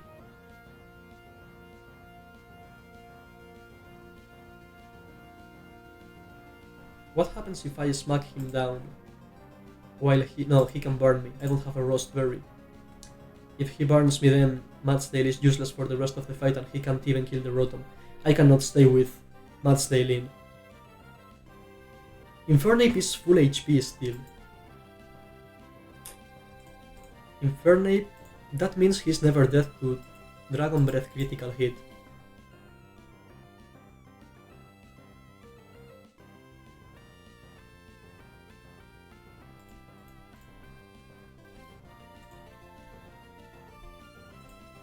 How much damage can I deal to Megampharos? Not that much. 11 plus 36... 47... 47 is exactly 40%, yes, so I need to deal 60% with someone. You don't deal 60%. Because you have a Citrus, right? Yes. Therefore, it might be good to use Infernape on one of these guys. If Seismitoad is on the field when Megampharos comes out... Nah, I'm cooked. Okay, I'm gonna need Matstail to hit Megampharos once, that's for sure. And if he does so, then Infernape can kill. With his full HP, that's the plan. We're gonna have to get Matstail in against Megampharos for free. That means I need him to use Discharge, which is gonna be very, very difficult. Or impossible. I think I'm gonna need to sack something else. Damn it. And I think it's gonna have to be Masquerain. Oh, that's so bad. Losing Masquerain and Quillfish is terrible. Damn. So intimidate Mons. Oof. Okay. So right now, this Rotom is gonna use Will-O-Wisp or Air Slash. If I go to Togedemaru right now and he uses Air Slash, 14, leaves us at 43. Oh, I have to risk a crit in Togedemaru. That's terrible. What if I go to Infernape? No, I cannot go to Infernape on an Air Slash.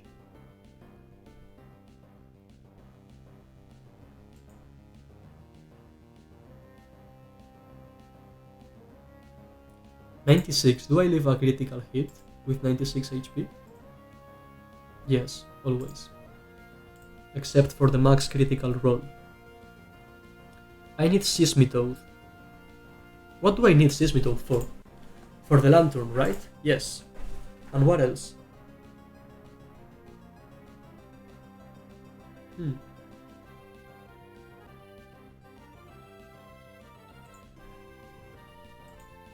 Boof. Okay. If I go to Togedemaru, the chances that he dies are very, very low. If he Will-O-Wisps now, then Togedemaru is always safe. Right? Because 57 is always safe to use Fake Out and Super Fang. Yes, we are never dead to crit right now. So if we switch to Togedemaru right now and it is Will-O-Wisp, and it's very likely for it to be Will-O-Wisp, like 60%, I think, then Togedemaru is always safe. And if it is Air Slash, he should still never see a kill with another Hex, so he could still go for Will-O-Wisp. And I need to risk that. Come on, use Will-O-Wisp, please. Use Will-O-Wisp, my fan friend. 44. How many rolls of Hex critical hit kill me? All of them. 44. Okay, so now, there's a chance he uses Will-O-Wisp. Again, like 60% I would say. And there's a 40% chance he uses Hex, and out of that 40%, there's a 1 in 16 chance he critical hits me and Togedemaru dies. And I don't think I can afford that. If I have to walk out of this fight with 2 Pokemon alive, that's Togedemaru and Infernape. So what other options do I have? He's going to Hex or Will-O-Wisp. If I go to Infernape, I can take the Hex. I can Fake Out. I can Overhit. It's always Air Slash again, and I can repeat the process. I think I got it. I need to sack Masquerain, but I got it. Okay, it is what it is. 2 deaths on Watson. 2 Intimidate Mons dying on Watson, that's terrible, but it is what it is. Okay, here comes the Hex. Now we Fake Out.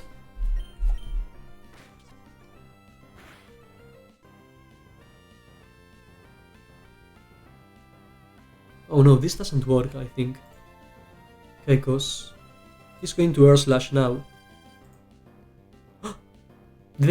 I did not Fake Out with Togedemaru, right? I did not Fake Out with Togedemaru.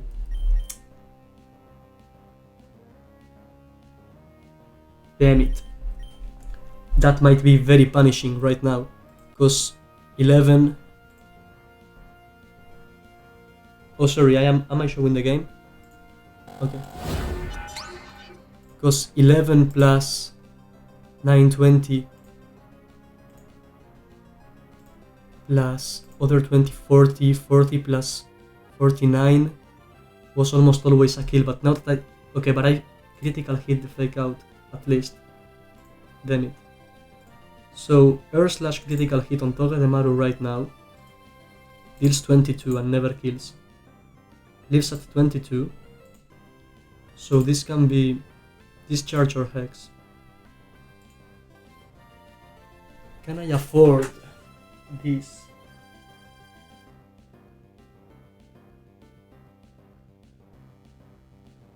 I mean, I have to. Okay, I forgot to Fake Out, that's my mistake. So if I lose something other than Masquerain now, then it's my mistake. 31 HP. Okay, just 1 discharge roll here. It should always be Hex. This should always be Hex. We Fake Out now, don't forget.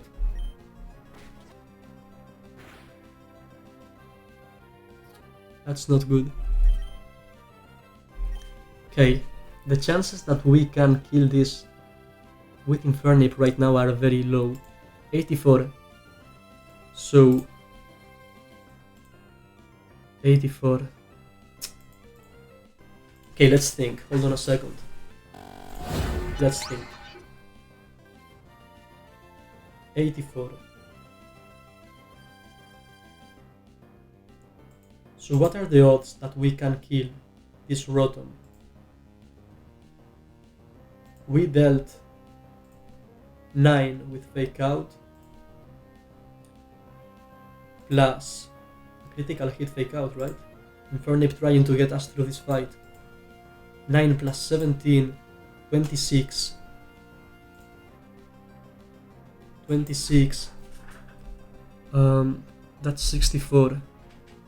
Right? Yes. If I now use Fake Out again, that's 11. 11 is 53. An overhit is a range. If I miss this range, Infernape dies.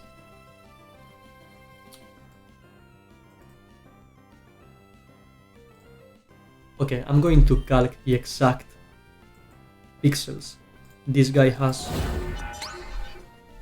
Oops, I'm sorry. If I go like this. Okay, that's fine, like you get the zoom. I'm gonna check his HP.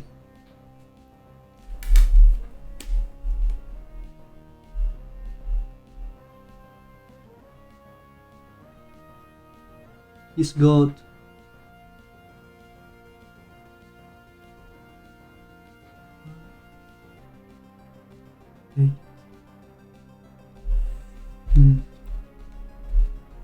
like 38 and a half, right? Am I crazy?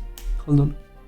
38 and a half out of a 52 millimeter line. So 38 and a half. How much is that? Oof, I'm so tense.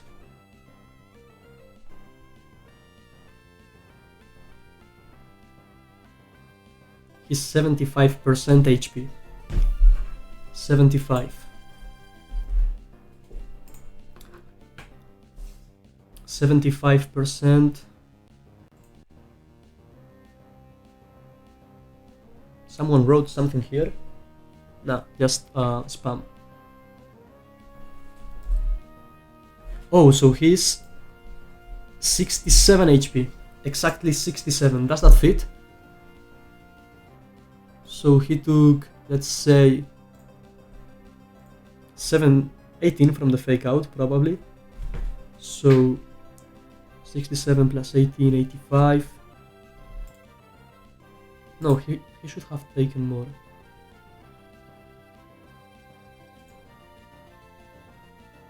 So he took at least 9, that's 81. And he took 14 from Infernape's Fake Out.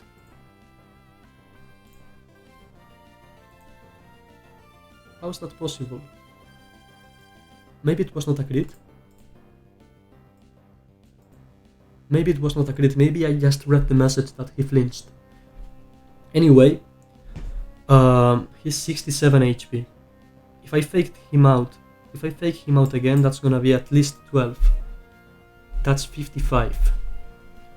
And Overheat doesn't have a very good chance of killing. So punished for not faking out. 31. I must not lose this Togedemaru. What if I go to Seismitoad?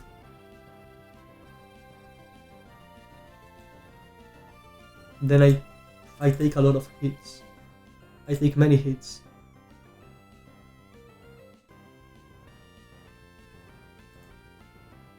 Boof. Oh, I'm in such a tough position. Okay. The goal right now is to get out of this fight alive. I need Sismitoad. Okay, I see a way we can do this. If we go to Infernape right now, fake out, then sack Masquerain, go back to Infernape, fake out the one we missed with Togedemaru, and overhit that kills. That baits in Lantern for Scald. Nah, that's not enough. We can go to Sismitoad. We will have to sack Sismitoad as well. Then. Or I can just ball and risk Infernape.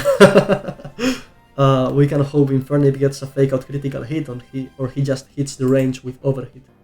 And if he doesn't, and that's likely to happen, it's likely that he doesn't hit those ranges, then Infernape dies. Right? 84. How much damage is Air Slash?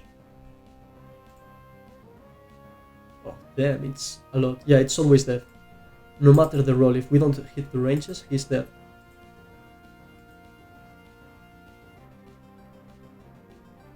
One second. Dinner.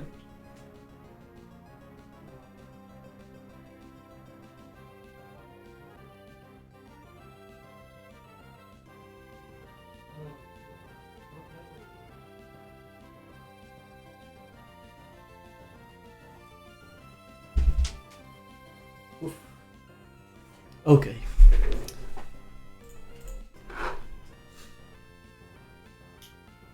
So he's going to Hex right now.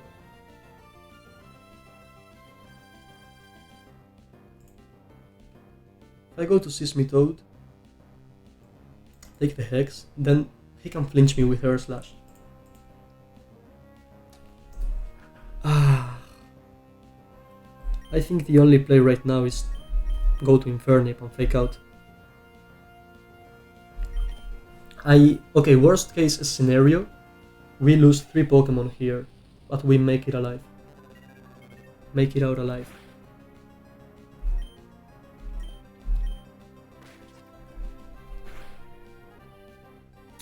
That's not even close. I'm gonna zoom in again to check the exact HP, but that's not good at all. Okay, so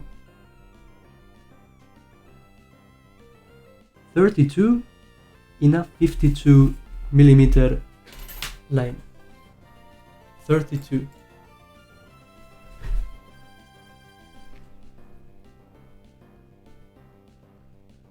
%61 HP. That's a bad range. Yeah, he's 55 HP. Exactly 55. 1, 2, 3, 4, 5, 6 rolls out of 16 kill him. And then I die to all the other ones. At least 58. This is always Air Slash. This is always Air Slash. And I am never dead to another Hex critical hit. No, I'm not. However, if I now go to Togedemaru, so punished for not fake outing with Togedemaru, had we used fake out, then he would be 46 and overhit would always kill. I'm so punished. I think I'm losing another Pokemon for not faking out with Togedemaru. That's so tough. This game doesn't forgive. Okay, so if I go to Togedemaru now with Air Slash, on the Air Slash, I can go down to 16. I am never dead, that's good. And if I go down to that HP, then it can be Discharge or Hex 50-50. I can fake out again, so he's 55, he would go down to 46, half HP exactly. And then I can go back to Sismitoad, I guess. No, it doesn't work. Am I dead to Discharge crit? Yes, always. I'm looking at Infernape right now. I'm thinking about pivoting one more time. So the safe way to do it is sacrifice Masquerade right now. Yes. If I sack Masquerade, then I can kill this Rotom 100% of the time. Because Fake Out deals 11, that's 44, and then Overhit kills. Yeah. And Infernip at 58 HP would bait in slow kill from Lantern. Yes. Always with Scald. And then the rest of the plan can go on. I can just Seismitoad and sack Seismitoad as well. Most of the times. Ah, that's so bad.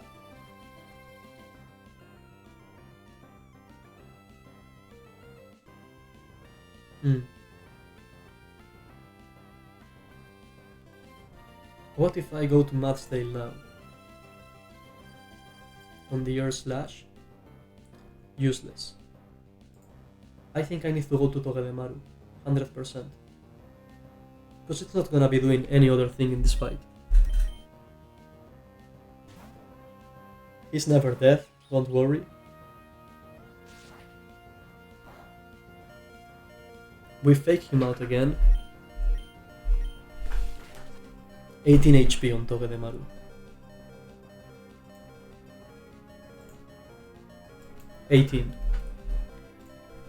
This is never Air Slash.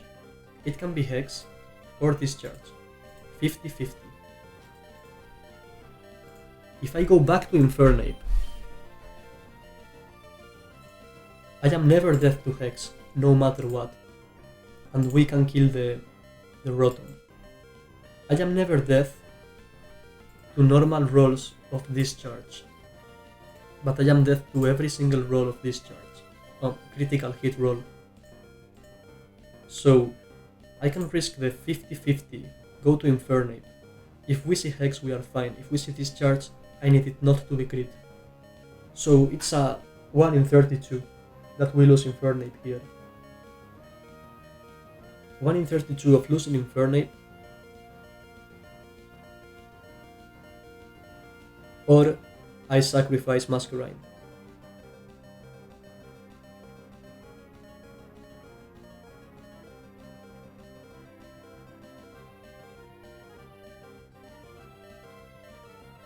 Oof.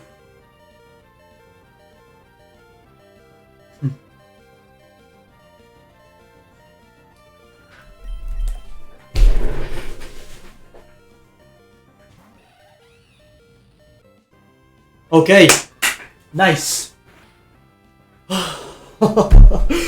Okay. Overhit always kills. We are faster. Oh, we keep Masquerade alive.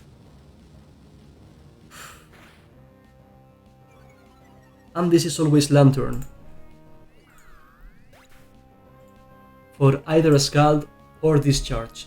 Seeing Discharge is better. It gives Seismitoad better odds of surviving what's coming next. Okay, let's see Discharge. We must not celebrate still, because the Megampharos is coming for blood. He is coming for blood. Okay, that's good. Come on. 2-hit KO this, it's not guaranteed because we are carrying Citrus, not Soft Sand. That's very good, I think that's always a 2-shot. Don't burn. 90? Is 90 enough? I think we got it. How much is Dragon Breath critical hit? Half critical hit. Okay. So now we only have to dodge half of the rolls of Dragon Breath critical hit. Oh no, sorry, I'm not looking at the right Pokemon.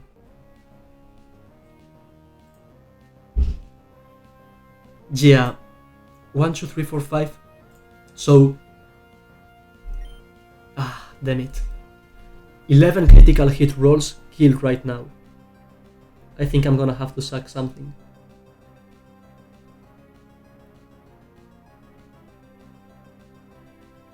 We are faster. If we roll very well, this can 2-shot. I'm sending it, I don't care. So, we are faster, we have the chance of two-shotting these Mega Ampharos with Seismitoad, the last encounter we got. A savior who appeared just to save this gym. We believe in you, man. Come on, high roll more than half. Okay, that's good. Don't die to greed. Don't paralyze. This Seismitoad is goated. Okay, hold on. I don't think this is guaranteed to kill still. Our minimum roll is 45%. I'm gonna zoom in. I'm sorry, I know this is not very nice to look at. I'm using the... I don't know the name. The ruler. I'm using the ruler. So 1, 2. This is 25, 26. 25, 26 out of 52. I can tell you that's 50%. That's not enough. 66 HP. There are 3 normal rolls that kill us right now. Just 3 rolls kill us. But we have the chance of one-shotting him first. Madsteel is slower, I cannot go to Madsteel. Okay, so this is the thing. We can sack Masquerain, or Madsteel, or whoever we want. No, not really, we would have to sack Masquerain and kill with Madsteel. Or we could just... Okay, let's think about this. So Seismitoad has a 3. Okay, no. First of all, let's go to the calc. This might be the last turn of the fight, last turn of the split, the turn that gets us the victory, or another Pokemon's death. So, this Mega Ampharos is 58 HP right now. 58 HP. 1, 2, 3, 4, 5, 6, 7, 8, 9, 10 rolls. 10 out of 16 rolls kill these Mega Ampharos. Or a crit. If we miss the range, which is 6 out of 16, is a lot, we are dead to 3 Dragon Breath critical hits. And, 3 Dragon Breath normal rolls and any critical hits. The other option is to lose Masquerain. What do I value more, Masquerain or Seismitoad? I think Seismitoad is better. Do I have any other options? I don't. If I go to Madsteel, I just die on 2 hits because I'm slower. We had bad luck with the Quillfish. I messed up with the Togedemaru. But this Seismitoad is gonna give us the victory. Come on. That's alive. Oh, he went for rest. And he's got a sleep talk. Oh, that's so scary. Half of the times he's gonna just use Discharge, but he can use Dragon Breath.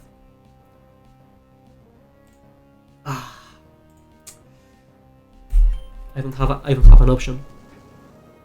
If Seismitoad dies, then Madsteel will get the revenge, but that's a very good roll. I think the next one kills. Come on, use Discharge. Show me Discharge. Show me Discharge. No. Don't kill. Oh, we are paralyzed. He's faster now. That paralysis. Let me see the HP. Hold on.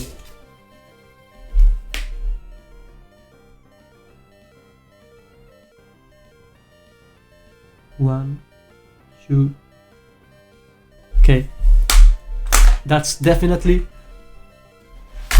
25 out of 52. Oh, I'm showing the small screen. I'm sorry. 25 out of 52, 48%. 48% HP.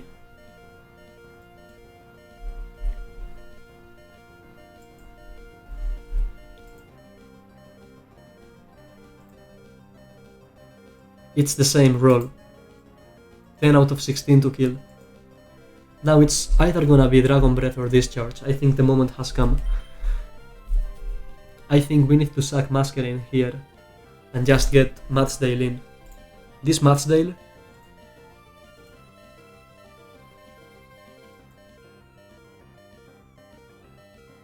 who is never death to Dragon Breath critical hit. If Matchdale gets in for free, then we win the fight. But who would I rather lose? Masquerain or Seismitoad?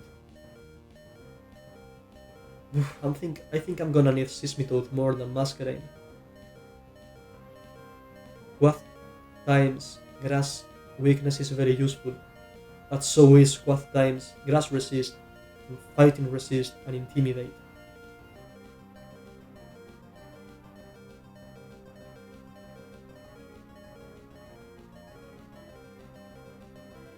Buah, qué difícil.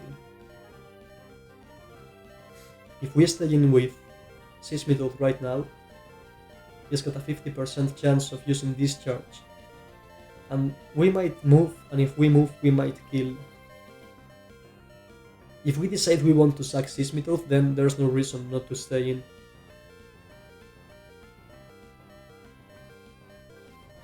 Or we could also go to Matchdale. Nah, that's just suicide. If I lose Matchdale here, I might wipe. Damn, this is so difficult.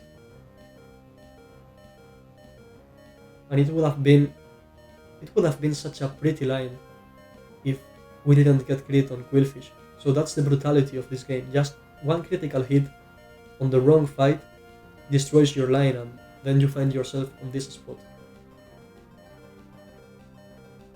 Honestly, I want to risk it. Like, we already have bad luck on the Quillfish. I think now it's the moment to have good luck. If I lose Seismitoad, I still have another ground type. I have some water types, but I don't have any other flying type, any other ground immunity, intimidate. I think Masquerain might be more useful than Seismitoad, maybe. Because I can think of other Pokemon that do the same thing as Seismitoad. We can get, I don't know, Caracosta. We can get more ground types. But a bug flying type is very, very strange. However, in the late game, so Seismitoad is probably gonna be more useful, right? It's Swift Swim as well. It can counter the Blaziken's, maybe? What if I go to Matchdale? If I go to Matchdale here, I am never dead to Dragon Breath. But I'm always dead to the next Dragon Breath. And he's guaranteed to wake up and use another Dragon Breath. So it's a 50-50 to lose Seismitoad, 100% to lose Masquerain, or a 50% to lose the run, because if I lose Matchdale... Hold on, maybe it's not. We said he's 58 HP right now. Does Infernape kill at this HP? I don't think he does. I'm faster, but he only deals 11 plus 36, 47. I don't kill at this HP. I don't kill at this HP, so if I lose Matchdale, then I might as well lose Masquerain. Oh, Seismitoad or... okay.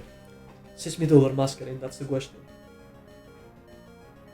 Seismitoad or Matchdale?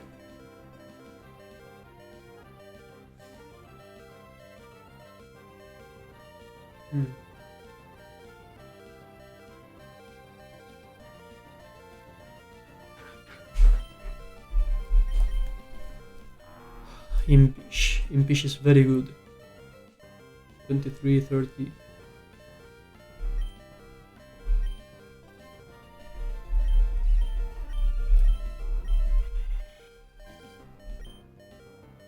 Quirky, neutral.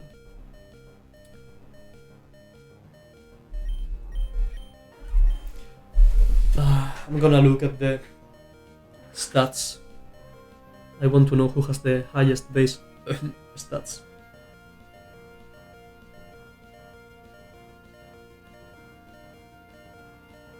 So Sismitoad has 509. That's very good. And Masquerain has 450. So Sismitoad has much more HP, much more attack. Oh no, it has less attack actually. Better defense, less special defense, and Masquerain is slightly faster. So they are very even. They are very even. The weaknesses? Sismitoad only has one weakness, and that's grass. Immunity to electric. Resists fire, rock, steel, poison. Masquerain has 4 times weak to rock. 4 times resist to grass and fight. That's so useful. Immunity to ground. Electric, fire, ice and flying hit twice as hard. Masquerain is a very defensive, useful pivot. I'm gonna keep Masquerain. I'm gonna risk Sismitoad. Come on, man, if you want it. Come on, Ampharos, use this charge. Please use this charge. Let this Sismitoad live. Come on, discharge, discharge, discharge. Hit, Sismitoad. Hit, kill. I can't believe this. Kill? No, not again. Sismitoad. Sismitoad so close. Will he use rest again? I think he might use rest again.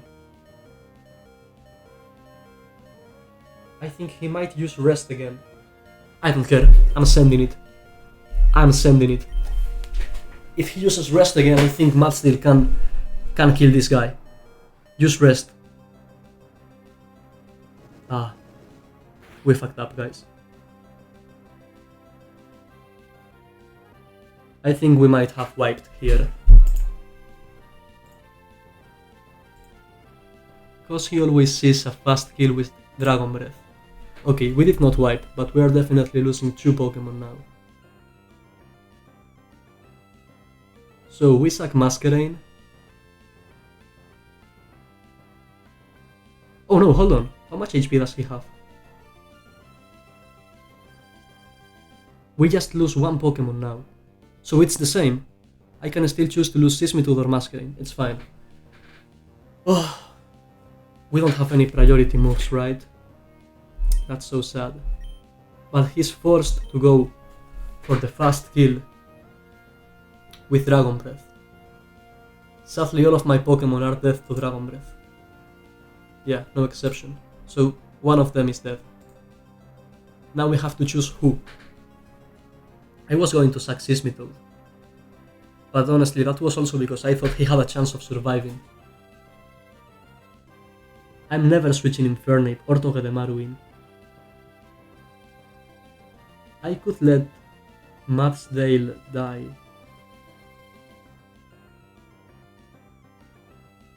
Who do I prefer, Matzdale or Sismitoad? Boof. I don't know. Honestly, all of them are gonna be useful sometime. But I think no one does what Masquerain does for my box. Yes, Masquerain is irreplaceable, probably.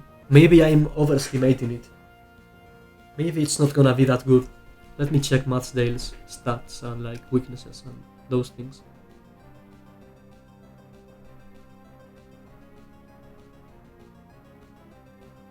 That's so sad. 500, great attack, great defense, great HP. It's very physical, yeah, that's right. And it is very average. 2 times weak to water, grass and ice, water, grass and ice, and has poison and rock resistance, electric immunity. It's very average. Just a bulky, strong Pokemon. Very, very, very damn slow. Inner Focus. Inner Focus is very useful. Avoids flinching, hits hard. What do I get rid of here?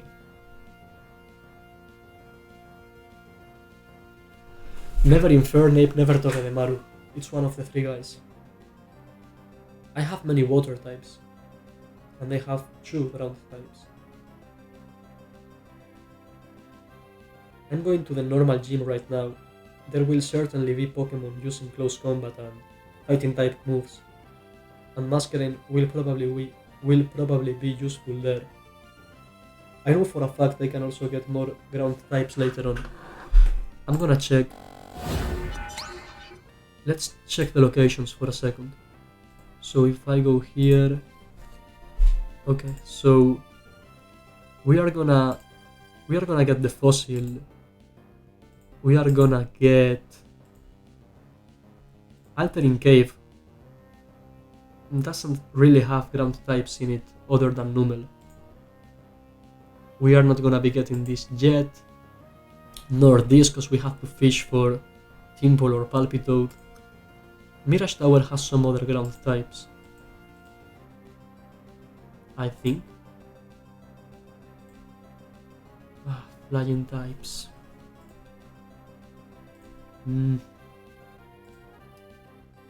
Meteor Falls also has ground types.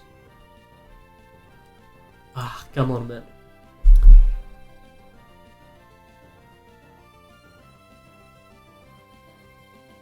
I'm gonna quickly look at the trainer battles.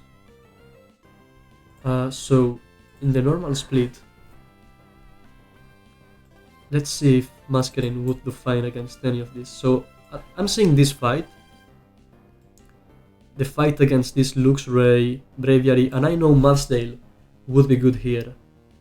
I also know Seismitoad would be good here. And on these fights as well. They are both very good. I might suck Masquerain. I think I'm overestimating it.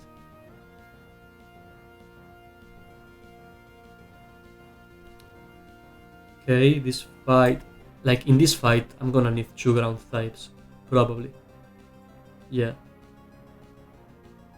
I don't see Masquerain coming to any of these fights. I think it's more of an early game Pokemon. Yeah, like here you could use both Seismitoad and Mudsdale. Same as here.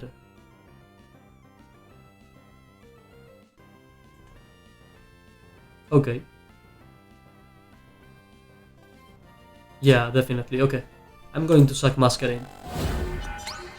I hope this Mega Ampharos does not use Rest right now, because it's seeing a fast kill. I don't think it can. Okay, Masquerain, Arpeggio. You got us through Broly. You clutched up so hard on this fight, not getting crit by Seraora, not getting crit by the Electros later on. You were amazing, and I truly respect the effort you've made to keep this run alive. Now go with your mate Quillfish. You both got me through Broly, and you both have got me through Watson.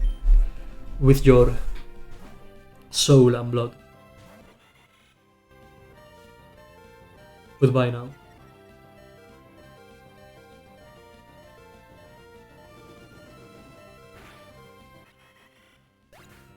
Seven deaths. 7 deaths. But Infernape, our starter, the one who began this fight with Fake Out, is going to end it again with another Fake Out.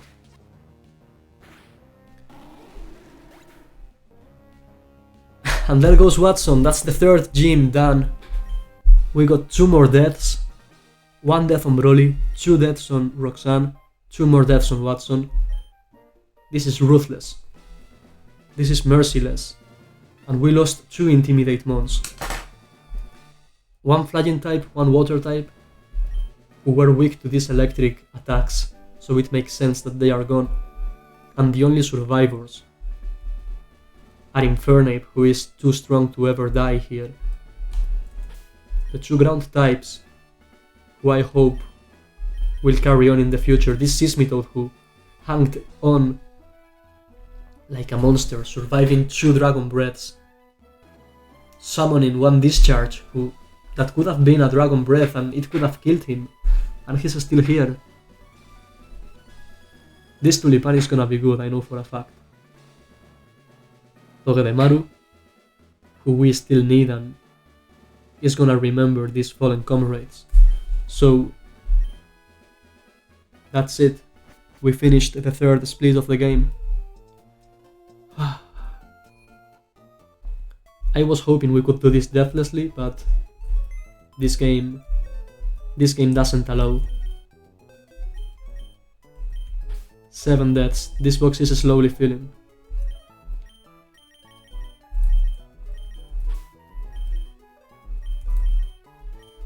May them rest at peace and have fun with their fallen friends.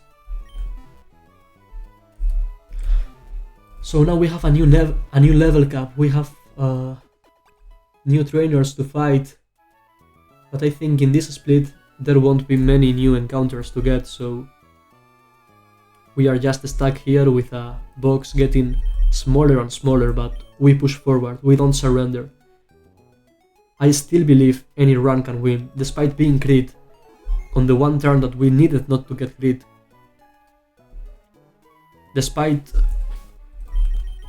all the bad luck we can get, all the unfair fights, we are still pushing forward.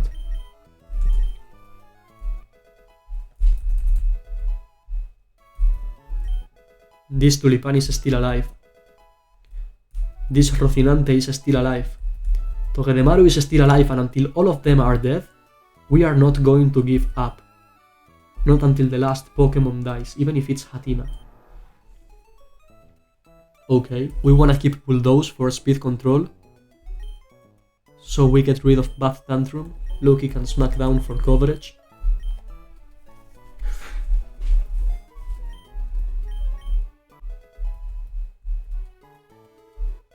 And I think we now get one new evolution, an Angel Guard, that's gonna come in and help us with future fights. An Angel Guard that's going to evolve thanks to the strength and the souls of its fallen friends in this last fight. Okay, I think we can get rid of Eerie Impulse now. Yeah.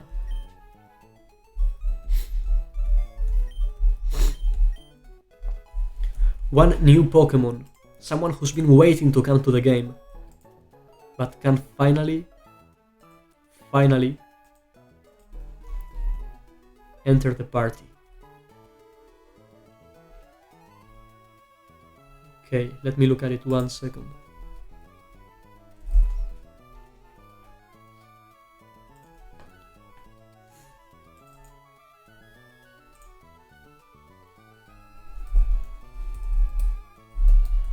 I'm pretty sure you already know who I'm talking about, because it's one of the few Pokemon that has not yet evolved.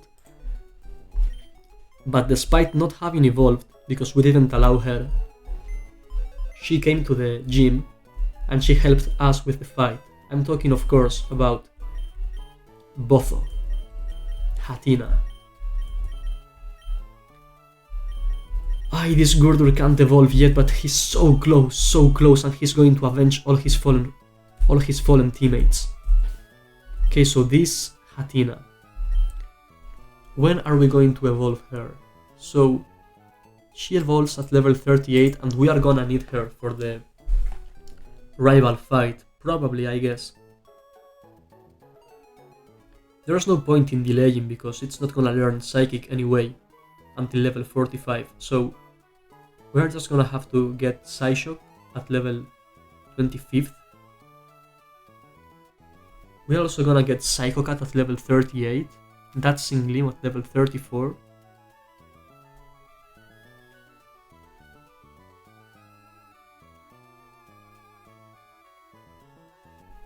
And we'll see from there on, so I think we can evolve it right now, no matter what.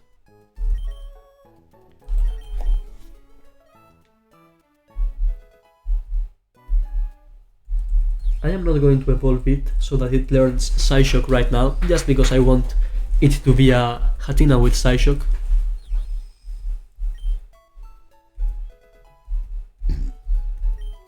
Okay, there it goes. Psybeam. Do we keep Psybeam? Disarming voice cannot be evaded. That might be useful. I don't think we are ever gonna use Life View or Aromatherapy.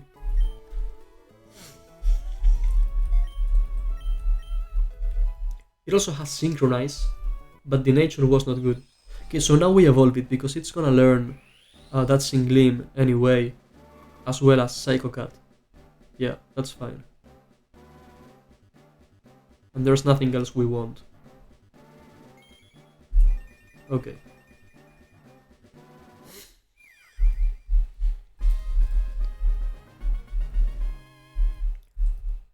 Nice. And now we just level it up until it evolves at level 38. One evolution for Quillfish. One dead friend. The second evolution for Masquerain. 2 of the first Pokemon we had, and 2 of the first deaths.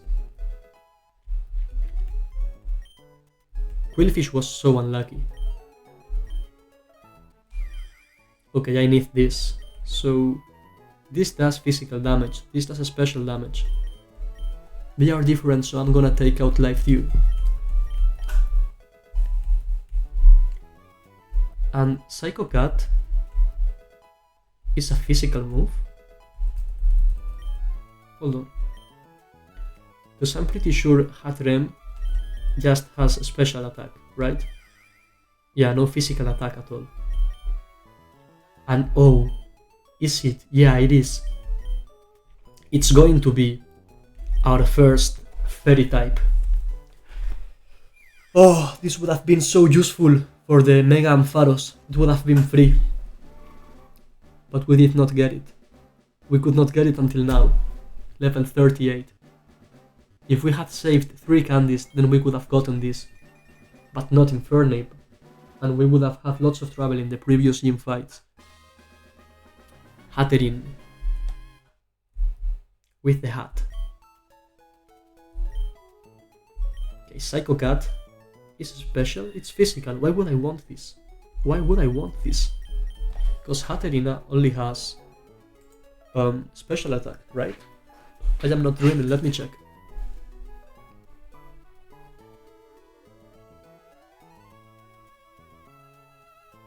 So Hatterene has... Damn, it has 90 physical attack. Wow. Wow, that's a lot. I mean, she has 136 special attack, but she can hit physically. Damn. Okay. So... Still, I don't want this. I prefer Psybeam. Special defense, physical defense, that's in Limb, and this cannot miss. So I don't need Psycho Cat. Right? Yeah. Okay. Okay, let's check this. Hold on. I'm gonna level up Machado a little bit more. Brick Break. Don't I already know Brick Break? Okay, so the thing is, I can teach this at the move tutor, so I'm gonna keep Wake Up Slap, just in case, yet.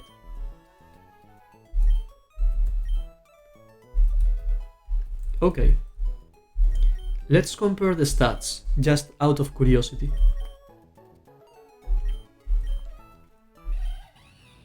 .95 attack, 103 speed. A lot of HP. Nice. This guy is so good. Okay, oh, 30 speed. Oh, I didn't remember this guy. This guy had such good IVs. Damn, this guy is amazing. 27 HP, 29 defense, 25 special defense boosted. Wow. Wow, fairy type as well, right? Minus speed is fine, this guy is super slow. We are not gonna be using physical attack. This guy is a monster. Damn. 119 attack. 119. More than Matstail. More than Infernape. Wow. Okay. I'm gonna save the game as well. How much time have I been here streaming? A lot. 2 hours already. 2 hours and a half. Damn, that's a lot. I wanted to do this gym in 1 hour, but things got complicated as always. Okay, let's level up Dreadnought and the other people. Magneton, Clawitzer, Algodon. Finally a fairy type. Finally some strong Pokemon. After the next level cap, I think we'll have access to almost all the final evolutions available in the game. Well, maybe not the dragons, but you know what I mean. Okay, this team is not looking bad. Hold on, 35, 555. Okay, Carnivine is gonna be the last one.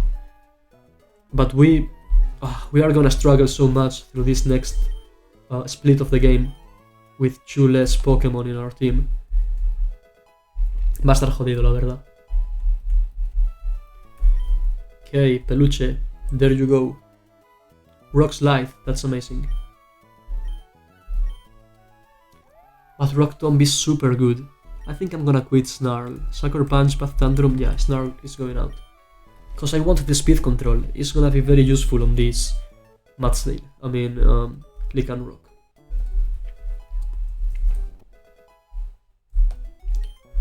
Okay, Rapidash is somehow still alive and somehow being useful.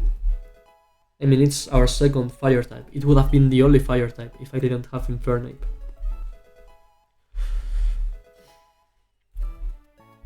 Crunch. Yes, I think this guy had Bite, so we are gonna switch Bite for Crunch. Awesome. Magneson is also gonna be evolving soon, I think. Once we get Surf. Oh, that's after Flannery, right? So I think he's gonna fall down a little bit in these next splits. Terrain Pools. I think I calced for this and it was not that good, because Entrainment is very useful in very niche scenarios. Aurora Beam, of course, is amazing, Water Pulse as the main damaging move, and Aqua Jet is good as well. So Terrain Pools... So the thing is that, usually, you are gonna use Terrain Pools. It might be useful, actually. Okay, so for example,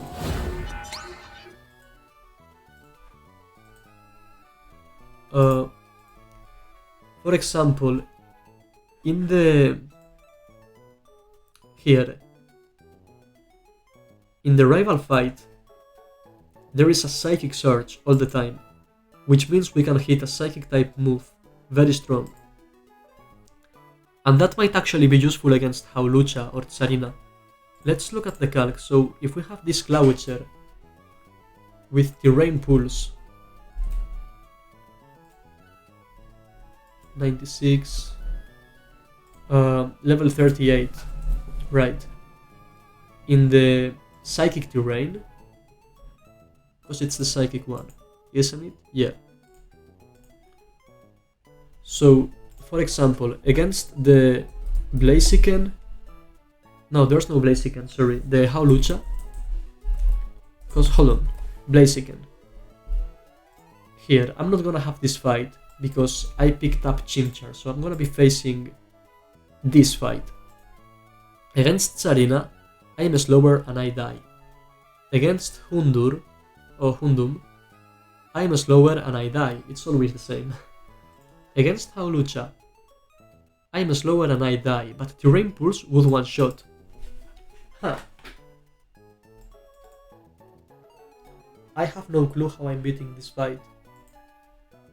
Against Swampert, it does pretty good damage, but I think I will have to use Carnivine. Oh my god, I'm so cooked. Quillfish have Hidden Power Grass. But it dived to Earthquake. Well, hold on, because Carnivine is gonna be level 38. How well does it survive? Not well enough. I am so cooked. Is this a Mega Gun? No, it's not a Mega Gardevoir, thank God. But I am cooked. Okay, so do I teach Terrain Pulse or not? Do I teach Terrain Pulse? Because entrainment is useful. Aqua Jet is useful. Okay, so Water Pulse and Aurora Beam are not living no matter what. Aqua Jet might be very useful in general. And entrainment as well. How many fights have Terrains? Not that many. And most of the times, if it's a Psychic Terrain, there are Psychic types. Or if it's an Electric Terrain, there are Electric types. So, how useful is it in the end? And it doesn't really matter, because anyway we're gonna get Dark Pulse, Dragon Pulse, you know, all the pulses. Water Pulse and probably Aura Sphere. So the question is... damn it. At which level does... I think he learns all those at 42. So, between now and level 42, so after the rival fight, is there any scenario where I use entrainment? Because after that I'm gonna leave it, you know, I'm gonna quit it. I don't think so. Entrainment is so niche. So niche. And the amount of times Clawitzer can use it is very reduced, because it's a little weak, you know? It's a water type, it's not amazing. Not very defensive, not a good support. I think Clawitzer is gonna show up a lot to double fights, hitting hard while another Pokemon baits kills. How well does... Okay, so can I use Clawitzer against this Azumarill to remove huge power? Is that a thing? Let's see. So, Clawitzer level 42, right? Level 42. Against Azumarill. Can I tank any hits? Or am I just dead? Yeah, I'm so dead. I'm faster though. I am faster. So, if I can get in on a waterfall... Yeah, but anyway, what am I doing after that? I can remove huge power. And so what? It's gonna hit me for a lot. And then how do I kill this? Can I set up anything on a weakened Azumarill? It still hits so hard. Oh my god. Oh, that's because I'm 7 levels below. Play rough. How about level 42 Togedemaru? How does that sound? Good. But it still sounds good with the huge power ability. Oof, kind of. I'm faster, he's gonna take one hit plus fake out. Or can I not fake out? Why can't I fake out? Psychic Terrain? Oh no, that's from another fight. Okay. Yeah, but definitely I'm not gonna be using entrainment. I think it's safe to take out entrainment. It's too niche. Terrain Pulse is also very niche, but I think it might be useful in a few more fights. Right? Because there are not so many Pokemon broken because of their ability. Right? But do I really need... This is so difficult, because I don't know. Let's look at the trainers 1 second. So...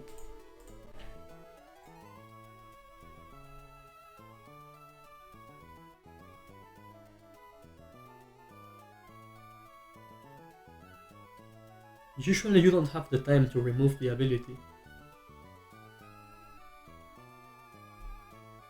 And it's usually not so broken, so that it's worth it to do.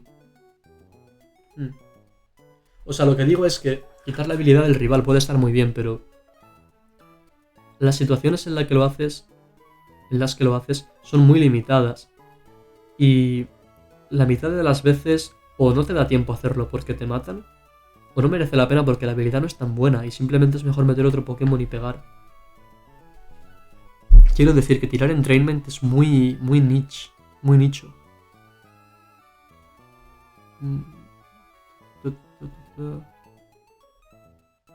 Bueno.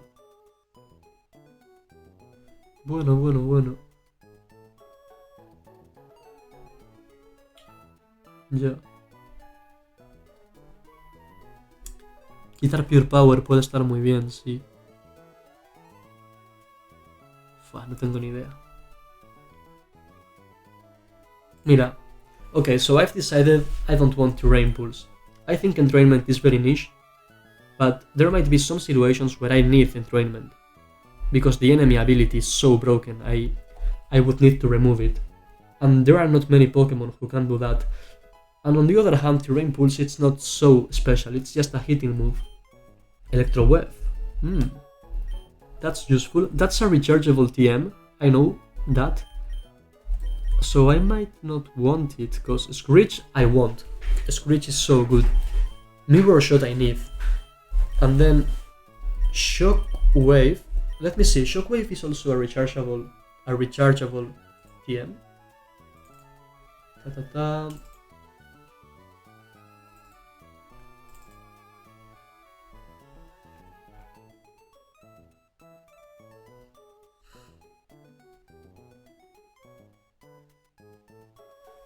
I think so. So, 1 second. Oops, sorry. I also took this out and this as well. Sorry.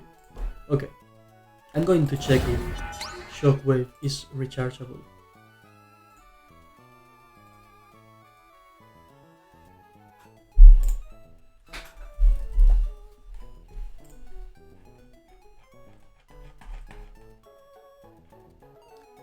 That must be checked at at item locations, TMs, Shockwave. Yeah, it's sold at Lily Cove. It is sold at Lily Cove. So maybe for the next part of the game, it might be better to have Electro Wave to reduce the speed. Because Magneton is quite bulky, so he can make use of this. Skitich and Electro Wave can be very useful. Yeah, I'm gonna take out Shockwave. Because we get to Lily Cove before the Magma Hideout, I think. Okay. And we are just missing Carnivine.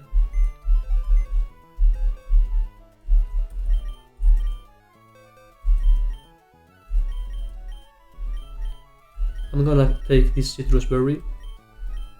Oops. Okay.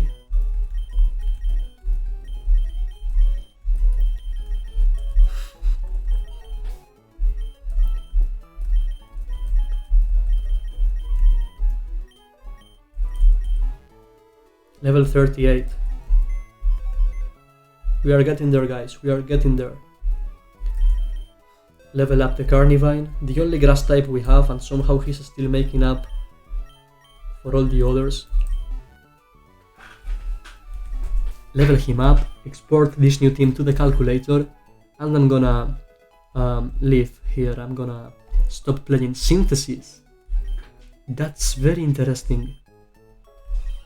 Oh, I want this. This Carnivine is more of a physical attacker. Oh, it's mixed, actually. 83, 84. However, which moves is he going to learn? So, Carnivine. Yeah, it is mixed. And it's mild, so it's slightly better on the special side. But, it's gonna be learning. So, Leaf Storm, Knock Off, So we definitely want knock off on this guy. Knock off and synthesis, yes. Leaf storm and power whip if we make it there, I guess. So until there, it's just gonna be a grass and dark moveset. So we keep Leaf Blade we keep synthesis, and right now we keep crunch, and what else do we have? Backbite. Okay, backbite is reteachable, so I'm gonna take out backbite and just have in mind that we can teach it, because it might be very useful to have backbite. Okay, and that's the whole team leveled up, all the items picked up. I'm gonna save the game, and that's it for today. Thank you so much for watching. The trainers in the gym went smoothly as I planned, and then Watson of course gave us some more trouble because it's the gym leader and it is what it is. We got a little unlucky on that crit on Quillfish, so he died.